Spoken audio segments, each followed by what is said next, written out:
Good morning, everybody. Welcome back to another episode of The Market Open. We are live. It is Friday, August 14th. Thank you, everybody, for being here. It is Friday. It has been a long week. It has been a volatile week. I think it's been, honestly, if you're invested in pretty much any sector, space, semis, software, hyperscalers, a green week.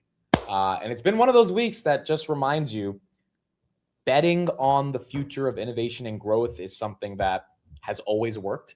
And after the month that we had in July, after honestly the first couple of days we had in August, it was one of those weeks where you just needed to see the market rebound, not even to all-time highs, even though the S&P did hit all-time highs, but rebound to things that felt more reasonable for companies that were obviously growing, obviously compounding earnings. And I think after all the semiconductor earnings, Nebius and Corey ended up being the thing that got the market to remember, along with that Jensen $500 billion deal, which didn't even do anything for the market and came out of nowhere on Monday night. But you put all that together along with the momentum we're seeing in the macro with inflation, at least starting to dissipate a little bit. And that's how you get the week that we got this week. So yeah, a lot to talk about. A lot of stuff has actually happened over the past 24 hours. If you look at the pre-markets, we are pretty green in a variety of sectors. Software had a hell of a day yesterday. Reddit, congrats to my Reddit people. S&P 500, it was a matter of time for Reddit to get there. SoFi is next. SoFi is next. I don't know when it's going to happen. I would imagine if it doesn't happen this year, it absolutely should have the chance to happen in 2027. But that was a big thing for the software sector, for software companies against the S&P 500. Also, Workday getting a private acquisition offer from a private equity firm was also a big deal because the whole narrative over the past couple of months has been that private equity hates software. Well, Workday just got a $50 billion offer yesterday. You know, maybe the market doesn't hate software as much. That created an intense rally. You had SanDisk's memory investor day yesterday. SanDisk up another 6% in the pre-market. We'll talk about the memory trade that was up 13% yesterday. That ignited more momentum across all of the semiconductors. I mean, every part of the market that you wanted to see working started to work yesterday. And that's what led the S&P 500 all-time highs. Nubank crushed earnings. We'll talk about them, 14% in the pre-market. Nubank has been flat for basically a year after 50% growth quarters, I think for like the last 5 quarters. So this is, you know, sometimes growth becomes undeniable if you keep executing. And the international name's getting a little bit of a bid. And now you have Nubank right there, up 14%. So it's been a crazy week. It's been a crazy, crazy, crazy week. So much has happened this week, so much to analyze. But that's also why, you know, I think all of us care so much about equities and markets and interest rates and all this stuff, because you analyze all this stuff to have weeks like this week, which it was indeed one of those weeks. Lot to talk about, a lot to get into. Thank you, everybody, for being here. Happy Friday. It's felt like a very long week for me. I wonder if it's felt like that for you. I mean, like it was one of those weeks where like you would forget that you even had certain earnings this week or during the week. And then last week, you know, SpaceX, AMD, Palantir, you had all these companies reporting. And it's like the first couple of weeks of August has just been an incredible whirlwind of emotions ever since what happened in July. But it does feel like we're on track to get back in the right direction. And hopefully that momentum can continue. And if it does, you know, we can keep the party going in this AI revolution bull market that we are seeing. Yes, today I work at Best Buy. A couple of days ago was UPS. Best Buy has always had my heart, and top button on a Friday. Can't have the button not topped on a Friday, and that's what we got. Put in the chat where you're watching from. We usually do this every Friday. Put in the chat where you are watching from. We got a bunch of different updates to get into. Oil's actually down in the pre-market, which is really nice as well. That could create an overall bid. Now, it is Friday, so you have options expiring. You don't know what happens on Friday. Maybe the market decides to sell off for, you know, whatever reason. But even if it does, dude, even if we have like a 1-2% down day on the S&P, a lot of these stocks are still going to be at levels that they were not at anywhere in near July. And the fact that no sector is taking away from the other sector is really exciting to me. It's really, really exciting to see how it's playing out, which, you know, continues to mean I really do feel like that momentum for the S&P 500 and that broadening out story that we've been waiting for is happening in front of us. Now, this is also when people get really greedy. This is when volatility dies down. And so people kind of don't think about what could go wrong. And I think it's always important to be skeptical. But nonetheless, I think we analyze the bear case pretty much every single day. And the question just becomes, how aggressive does that bear case need to be to get back to levels that we were at in July? And, you know, time will tell. But as of now, the companies that need to execute, they are executing. And I think that's why many of these stocks are being rewarded. Look at Tesla. Tesla was freaking below 300 a couple of weeks ago, 340 right here in the pre-market. Google at 346, they got a 515 upgrade. And then Meta trying to get back to 600 in the pre-market. SanDisk again, 1625. Netflix down a little bit, and then Reddit up 12% on that S&P 500 news. We got Donovan in Georgia. We got Matt from Sydney, Australia. Again, I tried that Vegemite nonsense. I don't know how I really can't believe you guys eat that stuff every morning with bread, but to each their own. June from San Diego. Michelle from Houston. Thank you for being here. We got Mary from Canada. Mary, thank you for being here. Mary was at, I think, 3 of the meetups this year. I'll have more information on meetups next year. Got to do a lot of planning for it, but we will have more meetups next year, and I'll have a lot more information on what it's going to look like. We got Connie from Maryland. We got Cincinnati. We got France. We got Lithuania, Florida, Lebanon, Belgium. Dude, every time, I see people across from, not in the United States, it blows my mind, dude. It is the craziest thing to have an international community come here every morning. I mean, I'm very, very grateful for it. But we'll talk about AMAT earnings as well. Their earnings were good. It's just the stock was up 80% this year. Is it still down 10%?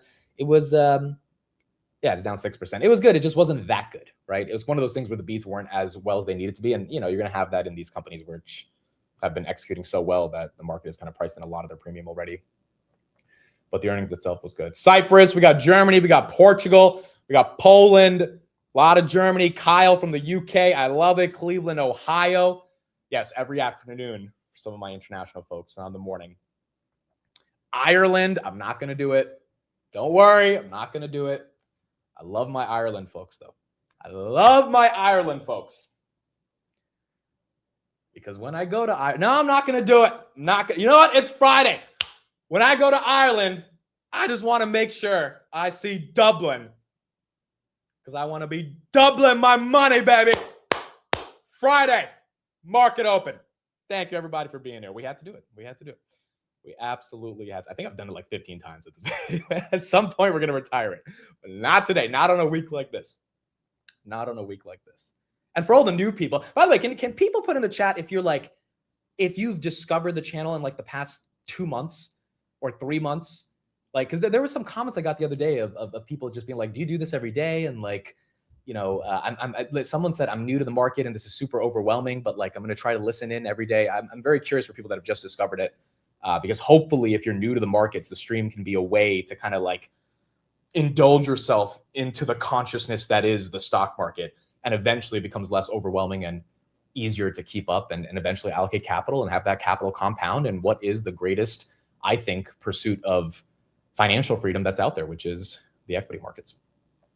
And so hopefully a lot more people feel comfortable about it. Wow, 2 months, 3 months, 1 month.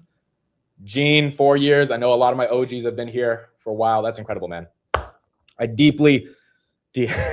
New viewers already left after that joke. Oh my gosh. Sunny says, I found you 3 weeks ago and I've been watching you every morning. Man, that's crazy, guys. That it means the world. It really, really means the world. It's one of those things. Sometimes you think back and be like, 4 years ago, man, there was like 80 people and you were just, every new person that showed up in the stream, you were just like, yo, what's up? What's your name? Right? It's obviously hard to do that when the audience grows, but it's one of those things where you just sit back and you're like, you know what? The one thing I've been thinking about is no matter what happens to you in life, the one thing that you can control is your work ethic. And it's like, whether things go your way or don't go your way, or you fail at stuff, or you're successful at stuff, like the one thing you need to do to be undeniable is not let anyone knock your hustle. And I feel like for some reason that part of like my life philosophy has always been so strong. And it's like, no matter what happens in life, you don't know how it's going to play out, but like, you just don't stop working. You don't freaking stop working, because you never know. You never know. There might just be a way to grow and compound and, build a community of people that really care and grow that community and do it the right way, do it the ethical way, not in the way that takes advantage of people. And that's, it's been the greatest journey of my life. So deeply, deeply, deeply appreciate everyone who shows up. And I'll keep showing up. You guys give me the inspiration to keep showing up every single day and keep committing myself to it. It really is like a 24-hour thing, right? You wake up and you're ingested in markets because you need to be able to speak about it, communicate about it. Before you go to sleep, you're ingested in markets. As soon as you wake up, you're ingested. It's like, it's a constant grind of just caring about what's going on so that the content can be better to deliver to everybody. So thank you, everybody. Appreciate you all for being here. Let's get into it on this Friday morning. So let's start off with memory, because yesterday SanDisk did some stuff that was really, really important. And today Elon kind of confirmed how important what SanDisk did. And effectively, I think Elon's telling everybody to buy memory stocks. So someone tweeted that memory, not compute, is the rate limiter of the agentic era. And Elon says few realize this. Elon has talked about Micron 2 times publicly over the past 2 months on very big stages on these earnings calls or at conferences. And he's basically been thanking Micron for giving them the capacity they need to actually be able to, build out their chips, build out their AI business, and then obviously their terafab's going to need a ton of memory as well. So you've got the SanDisk Investor Day that basically said the same thing they said on earnings, but they said it in a way that I think the street was able to digest it more. They also gave some guidance for 2028 to 2030, and they said we're guiding for mid to high teens revenue growth, 80% non-GAAP gross margins, 50% adjusted free cash flow margins. We're going to give all the excess cash flow we have back to shareholders. They effectively said this on the earnings, but the way they guided for it, I think that got the street to be a bit more excited about the overall TAM of the NAND market, which is going to be $500 billion by 2027. And that's massive, right? Because SanDisk is not going to get all that $500 billion, but the fact that there's $500 billion to go out for, the market cap's like $250 billion. They're growing at the rate they're growing, 140%. I don't know if the trade's going to last 5 years, but the trade is likely going to last a lot longer than some people think. And, even though there are some structural concerns with memory that, if SanDisk was down 10%, everyone would be screaming about how it's cyclical. That's fair. That's just the nature of how it plays out. If it's being respected by the street and the earnings momentum is compounding and you don't think supply is coming online anytime soon, yeah, the memory trade is still there. And so I think Elon's argument is just like this memory trade's not going away anytime soon because of the amount of capacity we need. And, that's why I think a lot more people have been excited about it. Then you had JP Morgan, which why not? Resuming coverage on SanDisk. I didn't know JP Morgan stopped covering SanDisk. I was like, when did they stop covering SanDisk on like July 29th? Was it July 29th where they were like, yeah, SanDisk at $1,000, we can't cover this anymore with our $2,000 price target. And now after it goes to 1,600, which by the way is a 60% move from the lows. I mean, and it's still down 40% from the highs. It's kind of crazy how some of these stocks are still, one could argue, undervalued compared to their overall highs, but have, just had a massive bounce, which is why, buying the dip around that early August, late July time period has paid off for so many investors. Now they're resuming coverage. So once again, the supposedly smartest people in the world on Wall Street working at these amazing large institutions, they go up and down with their coverage just based on price action. I think that's what's happening right now. They said, in our view, SanDisk is in many respects uniquely positioned to capture the ongoing structural inflation in NAND demand driven by rapid growth in AI inference, with 3 dynamics underpinning our overweight thesis. And it goes down to what basically they said on the earnings print a couple weeks ago and on the Investor Day. So from that perspective, you have the memory trade continuing to be strong. I think the memory trade's going to continue today. I think it's going to be a big day for a lot of traders that are finally seeing the momentum come back to memory. I mean, look at Micron, 981, trying to finally get back to 1,000 after basically 2 weeks of not being able to touch it. And then SanDisk, I think, if Micron gets back to like 1,100, SanDisk is probably going to be pushing 2,000. You have Western Digital, Seagate, all of those names. Obviously, Elon's tweet this morning getting memory to be excited. And that's helping all the other semiconductors as well. Now, CoreWeave and Nebius were the names that kind of catapulted the semiconductor rally. They're taking a breather.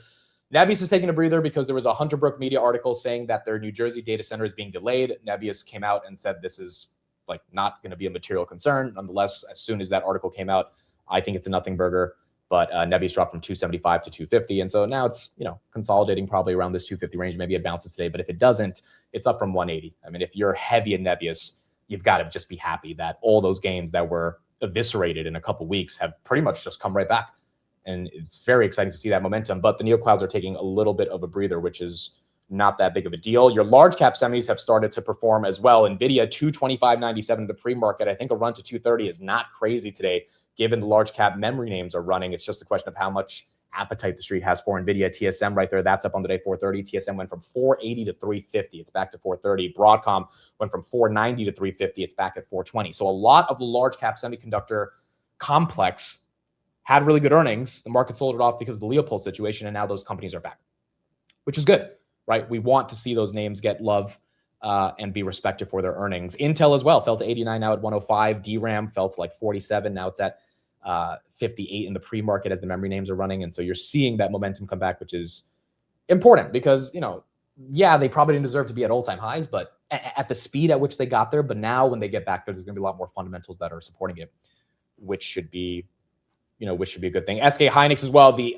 chairman of SK Hynix did an interview, and we'll talk about some of the stuff he said, but that stock is well up 2%. This thing fell to basically 125, and now it's back up to 170, which is where it was like back in the IPO print, right? On the IPO print, it basically came to 170. So you're seeing it. You're seeing that momentum, and that is pretty strong. The reason the drone stocks are up in the pre-market, Red Cat right there up 11%, Ondas is up 5%, even after it fell 10% yesterday, is because Trump signed a proclamation to strengthen U.S. supply chains for drones.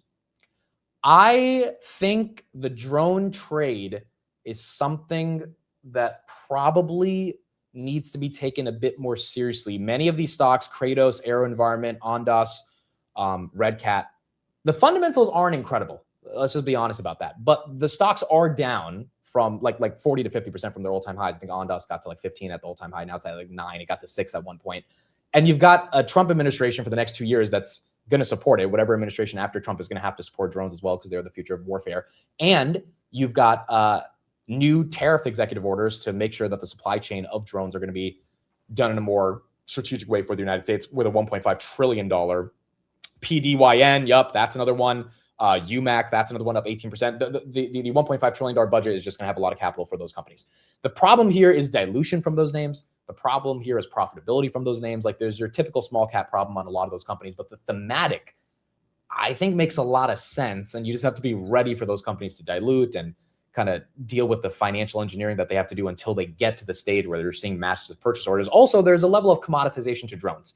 So really what makes the difference is software and other business applications and business use cases for drones, and businesses that those companies can acquire to amalgamate them to be more of a consortium of defense applications, which is what I honestly think Ondas is doing with all the different acquisitions. I know a lot of people, blame them for all these different things they're going after, but I think they're doing that because they don't just want to be a drone maker. They want to be a platform that enables drones to grow in the future and see the different applications that can arise from a defense perspective over the next 10 years. So a lot of these companies are small. They're not 30, 40, $50 billion companies. And it looks like the Trump administration is at least on their side in order to keep that momentum continuing to go. So that is what we have right there with some of the drone stocks. And that's why they're up in the pre-market. AEHR, they got another purchase order 2 days ago. The photonics trade has started to come back. I mean, it's not exploded. Lumentum and Coherent had really good earnings, but just like not the types of earnings that could get these stocks back to all-time highs. So they're not there yet. Coherent's all-time high, wasn't that like 500 or something? It was 440. Okay, so it's at 331. It was down 8% yesterday after their earnings. But Jose was on. I think he gave a really good description and explanation of optics yesterday on the Market Open. And from his perspective, this is an industry that's continuing to grow. It's another bottleneck. It's just, once again, with the bottleneck, they have to keep that earnings growth. And these earnings were good. They just weren't unbelievable.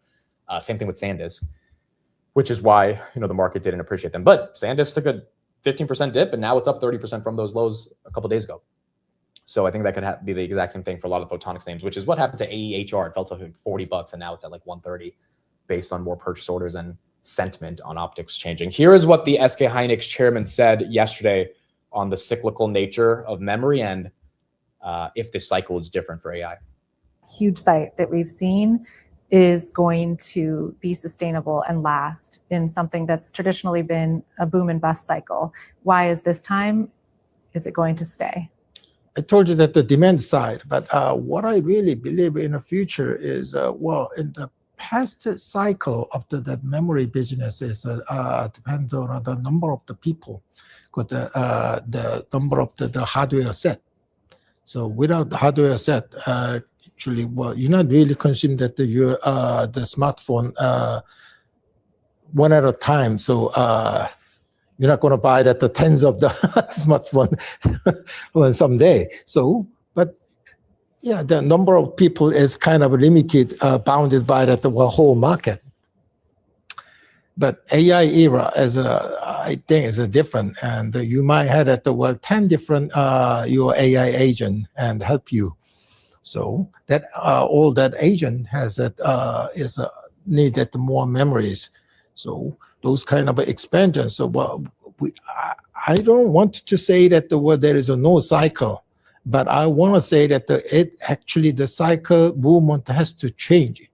So it's a much longer cycle. I'm not really sure, because that nobody really see that the whole features, but I feel that this is not a normal things and what we used to be in the memory business. So this is a kind of turning point for us as what I see that some structural change. So that's. So basically his argument is agentic inference is going to create a structural change for the level of demand that's needed when it comes to AI. And obviously it's not a new argument. We've heard this over and over again. I think the street, to really get the memory needs back to all-time highs is trying to understand at a deeper level what is beyond the structural change that's happening with agents, because we know agents are going to create this massive level of inference and massive level of demand for memory. But is there more than just agents? And quite frankly, agents are enough. I mean, as I've been using the LLMs even more and more, I've like gone back to them and asked them a question about something I said like weeks ago. And ChatGPT will literally tell you, updating my memory, recalling questions that you mentioned weeks ago. And it's like, it really needs that HBM to give the context that's necessary to keep having a conversation in a meaningful way by understanding what I asked before. And I imagine as the enterprise grows and adopts AI, the level of context windows are going to have to increase like exponentially, which means you're going to need more memory. It's just those dynamics of what else is there besides agentic inference to continue that memory demand. That's always going to be the kind of cloud that's hanging over the memory stocks, which is why their PEs are as low as they are, in the moment. But over time, I think as we get more innovations with AI, that's where things can change in a different perspective. Tesla, we got a headline right here. Oh my, that's why you're seeing a little Tesla pump. The information, Tesla plans new Roadster unveiling with a flying stunt as early as this month.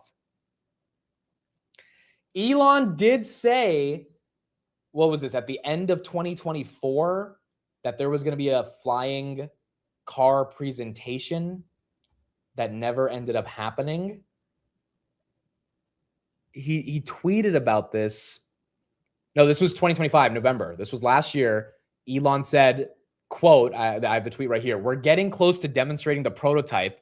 This product demo will be unforgettable. My friend Peter Thiel once reflected that the future was supposed to have flying cars. We don't have flying cars. I think if Peter wants a flying car, we should be able to buy one." Yeah, that demo didn't end up happening. Yeah, that was also on Joe Rogan. I mean, dude, that would be kind of fun. A flying Tesla Roadster. Yeah, they can compete with Archer now. It's an eVTOL.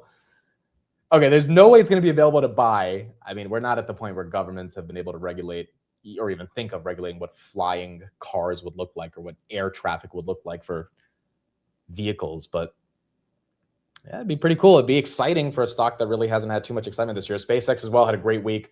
That stock was up about 15%, 143 right here in the pre-market, up 1.5. The Jensen $500 billion investment in AI infrastructure, I think, got a lot of the street to once again be excited about the overall opportunity for SpaceX to get to like $200-300 billion in ARR just off the compute business, and then Starlink's a cherry on top, and then boom, that's how you justify a $2 trillion market cap right now. But that's kind of the only reason. It's not Starlink. It's really that NeoCloud business. And Elon's executing pretty well on that. Tesla right there up 2% on this potential Roadster event that we might see by the end of the month. SanDisk again up in the pre-market based on your memory investor day and some of the upgrades, up 7% right there. 1640, Broadcom, DRAM, SK Hynix, NVIDIA, TSM, all of them getting some love as well. Archer had a good week. They had a great earnings. They announced some acquisitions. So did Joby. So the eVTOL revolution seems to at least be getting a little bit more momentum. And if they can show some actual test flights and get these things into cities, I think there would be a lot more excitement. Archer right there, that was up 10% yesterday, up about 0.5% in the pre-market. Okay, so that's what we have with memory. This was an announcement from NVIDIA. NVIDIA and LG are expanding their collaboration. This came out yesterday. Building on years of work together, NVIDIA and LG Group are joining efforts to across AI factories, robotics, and autonomous vehicles, combining LG's leadership in product engineering and manufacturing with NVIDIA's AI infrastructure. These are the announcements I want to see out of NVIDIA because they're announcements that are more rooted in physical AI And the more stuff we see with physical AI, the more progress and potential we see for different elements of this revolution to be a lot more exciting outside of just chatbots. And so I think Jensen also has started to talk more about robots for this reason. And he knows like that this is the next S-curve. And hopefully that S-curve continues to get some more momentum. I know Bitcoin's down right here in the pre-market, but if you take a look at the futures open interest, it has started to rally a lot more. And so you're seeing in the last 8 hours, $1.2 billion of came for Bitcoin futures open interest, which is quite frankly orders of magnitude higher than we've had over the past couple of weeks. I don't know if that's a signal. I don't know if that means anything. I know Bitcoin's down right here in the pre-market. I think it's going to need a rate cut to at least get some more excitement into IBIT and BTC. But who knows, man? Maybe if we're really starting to see the bull market develop, you're not going to have one of the largest assets of a traditional bull market like Bitcoin be stuck. 62,000 right here, down about 1%. It was at 65,000 in the pre-market. Tesla's still up a little bit right there, about 1.2%. Wow, 346. I mean, you know, I think the street's just excited about a catalyst because I don't think you'll be able to buy a flying roadster. But anything that Tesla shows that's new, because they haven't really introduced a new car in a long time, and they kind of are stopping production for their old models to focus on Optimus, that could reinvigorate some excitement for Tessie. I am going to be doing some research with AppLovin. I'm going to be calling some people over the weekend to talk about AppLovin and see if there's an opportunity here. I think there's an opportunity. I will try to get a decent chunk of DD over the weekend. We'll talk about it on Monday. If there is, maybe this is the next SaaS name to go higher. Now, why is SaaS going higher? Let's talk about that. Workday got an acquisition offer yesterday from Silver Lake. Silver Lake is a $100 billion private equity firm. And as a result of that, the market kind of woke up and said, okay, if Silver Lake, which is private equity that has not been touching software stocks, in fact, they've been down on their private SaaS valuations, if they're ready to get excited about software again, then for everyone who's been buying software over the past couple months in the face of semis ripping higher, which was not an easy thing to do, buying Reddit at 130 or buying Shopify at 97 or Palantir at 107, ServiceNow at 80, like all those names are up materially from those levels. And now you have the private markets agreeing probably that Claude's not going to vibe code all these companies, which means if they're not going to vibe code these companies, our SaaS valuations that we thought were discounted to the point where, you know, we had to mark them down by 40, 50, 60% privately, which affected the public market valuations. We don't need to do that anymore. And that's why at around 3 p.m., once this offer came out, every single SaaS name just started flying because the market was like, okay, we were wrong. Like, I think the market is admitting we were freaking wrong. We didn't need to sell these SaaS names off to the egregious levels we sold them off to. They don't need to get back to the highs they were at 3 years ago because, you know, those levels were probably unwarranted for the level of growth they're showing right now. But they definitely did not need to get to like bankruptcy levels for companies that are doing, you know, tens of billions in free cash flow, and that obviously are benefiting from the orchestration and governance of tokens that are only going to exponentially increase as token costs go down, which means the models once again lack a little bit of that moat. And then Reddit got into the S&P 500, which makes sense. Reddit's a highly profitable company. The street took it down to $130 on 178% EPS growth.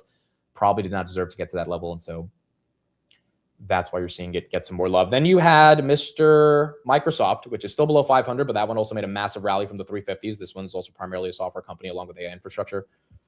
And that one also got some love, which is why you're seeing this excitement. Path also had a crazy month. That is correct. So you're seeing software and semis participate, which means, you know, you don't have to be as picky anymore about a sector to be in just to have some performance. It's more so about the companies you pick in that sector, which is how it should be, right? It shouldn't be one sector completely written off. But the fact that one sector was written off for like 5 months created some amazing opportunities.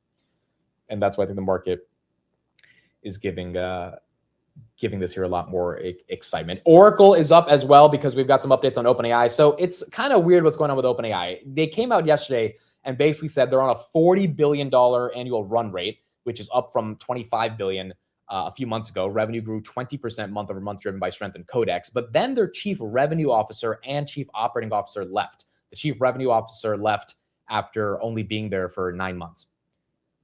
Yeah, Viva Systems, massive rally, Snowflake, Datadog, all those companies, you know, had a pretty big move in the software space. So the Oracle thing, the OpenAI thing is interesting because, I mean, the reason I think it rallied yesterday is because of the software names. It's down about here, 0.5% of the pre-market. But if OpenAI continues to grow at this level, which is not Anthropic level growth, but it is still decent growth, the proxies should do well, Microsoft, Oracle, et cetera. But then you have like the chief revenue officer leaving after 8 months, and you just wonder why, right? Like, why are these people leaving one of the fastest growing, most important startups on the planet in the age of AI? Like, it's just not making sense, right? And this is like the 5th executive to leave this month. You had a couple other executives leave. I mean, I don't think any of the founding team is there anymore outside of Sam Altman. So it's one of those things that always makes you question, like, what exactly is going on right there? But as long as they continue to grow those numbers, the proxy is like an Oracle, which, you know, has a lot of their RPO, should continue to do well. The SanDisk CEO is on CNBC Live right here. Let's see what he has to say, and then we'll get into some of the other macro stuff we have right now. Big debate right now. And that cyclicality, in my opinion, is a product of the business model. On the supply side, we make decisions and investments 10 years out, 15 years out. We spend billions of dollars building fabs, and then we lock in a production plan for, let's say, the next 3, 4, 5 years. Traditionally, on the demand side, you know, the demand side shows up every quarter, and we have spectacular customers, the best companies in the world. But we really would negotiate price every quarter. So that would lead to this enormous volatility in the business. You have the supply side investing and making decisions a decade out. You really have the supply side together with, or the demand side together with us, negotiating the price of that product every quarter. So that leads to just enormous volatility. That's what we're changing by asking the demand side for more visibility, and we're getting it. So if you have visibility going out, say, 4 years, I think I heard that number. That's right. Versus months, what does that do to the supply side? Does it change how you're planning for the future, or does that stay the same? Of course. I mean, we're kind of walking down a path that gives ourselves more visibility to make those long-term investments. And as we get more confidence in the future, of course, we can make better decisions today. And we can get out of this world where somebody on one side of it is always in some kind of distress. If you go back to 23, all of the memory players were just bleeding money all over the place. The industry lost tens of billions of dollars. Here we are 3 years later, and it's like, we don't have enough. And so nobody wins. I don't see how anybody wins in the way things are organized today. So if we can converge those time horizons, I think everything is just going to work a lot better. But are you arguing that the cycles are done? We're done with cycles and semis? No, I mean, I think we got to be, you know, a little bit pragmatic. There's cycles in everything. There's a business cycle. The economy has a cycle. I think what we need to do is just dampen this cyclicality, and it's not just wild roller coaster. And, you know, there's going to be some set of cycles, but the way we deal with them will be different, right? We won't be in this like back to the wall. We need to sell our product. We need to turn cash into inventory so we can make payroll and pay down debt. It'll be we can adjust supply as we go to kind of keep things in line. And I think that the business will just be a lot more predictable. And that's really what we explained yesterday. Yeah. I think people understood the They seem story. to get the message, but I do wonder. I mean, you're going to hold more inventory back for these long-term agreements. Is that? Yeah. Would that actually be that then you're selling less product next year in a way? Oh, well, so look, the business is just going through a massive transformation. So our business was set up for maximum flexibility. If you don't know what you're going to ship until you're in the quarter, you set up the system for maximum flexibility. Now we're in a world, we know exactly what our customers are going to buy for the next 4 years. They've given us month by month, quarter by quarter demand. So now we have to change the system for more predictability. So we'll hold more finished goods, allow us to meet the commitments in a more predictable way. That transition is going to take, we're in that transition now. It's sometimes confusing. And I think by the time we get to 27, 28, 29, you're going to see a very, very different business. And that's what we painted yesterday. But are you saying rather than negotiate price every quarter, you're now negotiating every 4 years? I mean, it's stretched out that much? Well, look, we're taking lessons from other markets. It's like we talk to our customers, we meet with our customers with where they are. So in the data center, our customers came to us and says, they qualified our products. You know, we have great products, and they say, okay, I have your product now. I'm going to deploy it in my data center. Here's my demand forecast for the next 4 years.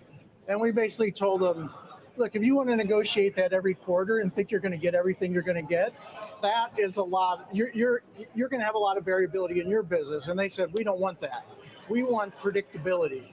So Some agreements are 1 year, some are 2 years, some are 3 years, some are 5 years. And so we've put together a portfolio of agreements that the average duration is 4 years. And it covers half of our supply in this fiscal year, next year, 2/3. So we're walking down this path of having more predictability, and those agreements have pricing, right? There's pricing structure within that. So it gives us certainty of economics, and that's what we told the street yesterday. And I think it's a great story, quite frankly. Yeah, it's very. Notice that, this guy's job and all the memory CEO's job is just communication around cyclicality. I mean, that's it. That's all people care about. Like, none of the software companies have to communicate about cyclicality because, their business models theoretically don't have boom and bust cycles. They should be sustainable. They have to communicate about how they're going to use AI to increase margins, all this stuff. But the memory guys, and really all the semiconductor CEOs, even Jensen for a while before it became obvious kind of what was happening with NVIDIA GPUs. AMD, I don't have a headline right there, but that's up 1.5%. You have to communicate why it's going to last, why someone should invest today to be able to get a higher price they can sell at in a couple of years. And I think the SanDisk CEO, quite frankly, out of all the CEOs, has done the best job, because we all listened to the earnings call for those that were there on the market close last week.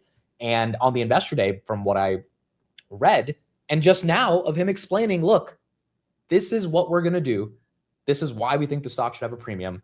And this is why we think the memory story is not going away anytime soon. Now, there are external variables like long-term agreements being canceled, like prices peaking and them having to dramatically decrease their margins, even if they say they have a price floor that they can't live up to, or massive supply coming online that could change that story. But those risks have to be counteracted with the potential positives of AI innovation leading to just so much more demand that the memory names continue to be the bottleneck. And from that perspective, I think that's why the stock's up 7%, and it was up 13% yesterday, up 20% in the past 2 days, which is pretty incredible. Yeah, I don't see any AMD headline here, folks. Getting a nice little 1% pop. They are doing $5 billion of debt. That was announced a couple days ago. Street absorbed that news, didn't care too much. But AMD, nice recovery as well after earnings fell 10%, and another 4% on AMD, and it'll basically be back to where it was on earnings. ARM right there, that's up 1%. Oh, Gavin Baker bought a new stock. So we're starting to get more 13Fs that have been released. Gavin Baker, he bought Zoom. I think Zoom has a very early stake in Anthropic. Gavin Baker has been the biggest Anthropic bull that's out there. The fact that he bought Zoom last quarter just means he wants even more exposure than his private stake, which is incredible, because maybe if Anthropic does go public at $3 trillion, which we're going to talk about Anthropic in a second because some interesting stuff came out last night, Zoom would be a catalyst. And then he bought VST. So he bought Vistra, and he bought Zoom. And I think, the Vistra acquisition here from a stock perspective is it's energy, right? Gavin Baker has continuously said the bottleneck to AI is energy. And VST, VRT, a lot of these companies that are in the broader energy space to build out data centers, if we're going to need more of that, that could be a really simple theme going into 2027. So VST also, I was looking at some of the fundamentals this morning. I'm going to look at it more over the weekend. It's $50 billion market cap. It's actually down 11% year to date. It's down 27% over the past year. So it's not one of those semiconductor names or electricity, power, energy names that's had this 300-400% run. And if their demand, similar to GE Vernova, is not slowing down anytime soon, and they haven't really made the run, that's a company that, from an earnings perspective, trades at 14 times forward. Maybe not the scariest thing to take a bet on. So those are some of the new names that he bought as well. Okay, Anthropic. So Anthropic, they're expected to grow to 120 billion ARR, expected to go public at 3 trillion. Wall Street Journal did a piece on Dario yesterday. It's literally front page of the Wall Street Journal.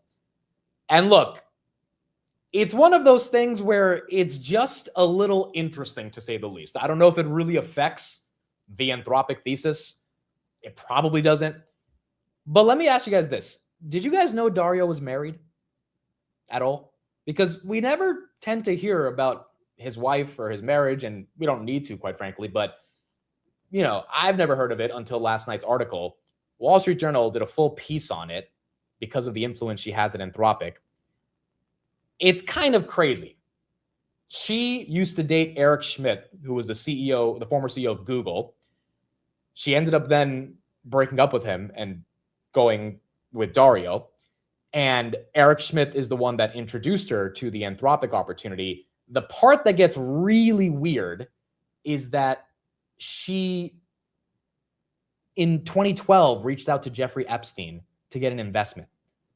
And that investment was for, quote, a new revolutionary porn company. I cannot make this up. These are the emails that they found between her and Epstein. And so it's just a little weird. And, it's front page of the Wall Street Journal right now that, one of the most important CEOs on the planet has a wife that has connections to Jeffrey Epstein, who is trying to get an investment for a, again, quote, revolutionary porn company. I don't know what that means. And Epstein ultimately didn't end up investing, but it's just one of those things, bro, where it's like a little weird. And so the reason I'm bringing this up is because as Anthropic gets ready to go public, this is part of the thing about being a public figure, you're going to have a lot of things start to come out about Dario in particular. I mean, people are not going to give this guy hundreds of billions of dollars without knowing every last detail about him. And as much as he tries to be quiet about his private life, even the Wall Street Journal did some investigating. Like, if you ask Claude, is he married? Claude won't say a yes or no. Like, it's one of those things where, like, he's really made a solid attempt for people to not know about that part of his life. And no one needs to know. But then again, if you're going to be a public CEO, part of being public is people knowing about your life, and you bring the Epstein angle in it. It's one of those things that gets interesting. So from that perspective, I wonder how that's going to affect the IPO. I wonder what his responses are going to be for that stuff. I mean, these are the things, if you're running to be a politician as well, this is stuff that people care about. Nubank up 12% on a double beat on their earnings, 50% revenue growth.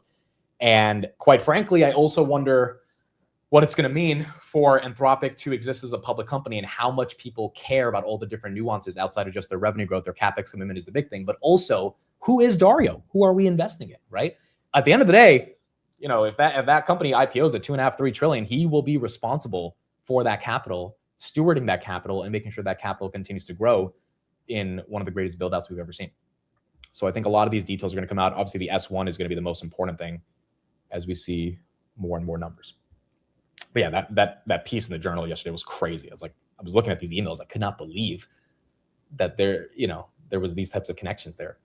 But that's what you had for Anthropic. PayPal right there, that's up a little bit. Uber's up 2%. Again, Ackman's in Netflix. That's why Netflix is getting a little bit of a pop this week, 78.60, as that continues to go green. I think the big thing for today, we are going to see, can we hold the momentum of this week? Can we keep it going into the weekend? Do we have any oil updates in regards to Iran? I mean, everything that we heard this week was good in terms of both sides at least wanting to somewhat get to a deal. Oil is down a little bit for the week, not in the 70s yet, but hopefully we get there.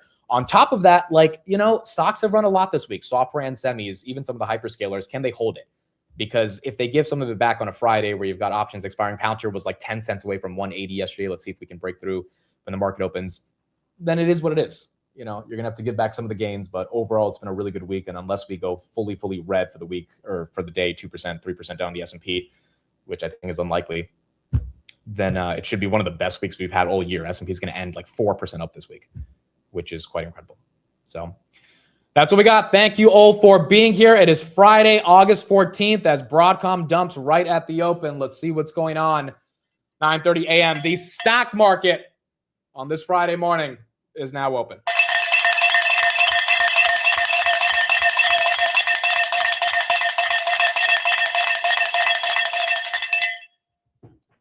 All right, wake your ass up. Let's get into it. I don't know what just happened to Broadcom. Literally 20 seconds before the open. Got a dump right here, 420 to 408. We'll see if there's a headline right there, if there's something more serious. Oracle, that is up a little bit. AMD, that's up 1.5%. AMD getting some of that love. Tesla on that new Roadster potential flying demo. From the information that was put out this morning showing next month. Maybe that is something the street is excited about. SpaceX, that's up 3%. Lumentum, that's up 2.4%. Air Test Systems, all-time highs at 12% up on the day. SK Hynix, that's up 2%. DRAM, that's up 2%. Nebius, look at that, right from 252 to 263. What a massive move as we get into the open. Palantir opens slightly down at 178.94, just below 179. ARM, that's up 0.5%. Accelera has been an amazing name this week after their positive drug results, even with the dilution, $11. That's up 1.28% as that continues to go green. Kava, that's up 2%. T1 Energy, that's up 1.8%. Applied Optoelectronics, that's up 2.64%. You're seeing some of those photonic small cap names start to get a bit more excitement. Palantir trying to go for 180. Oh no, we did. We touched it. Did anyone see that?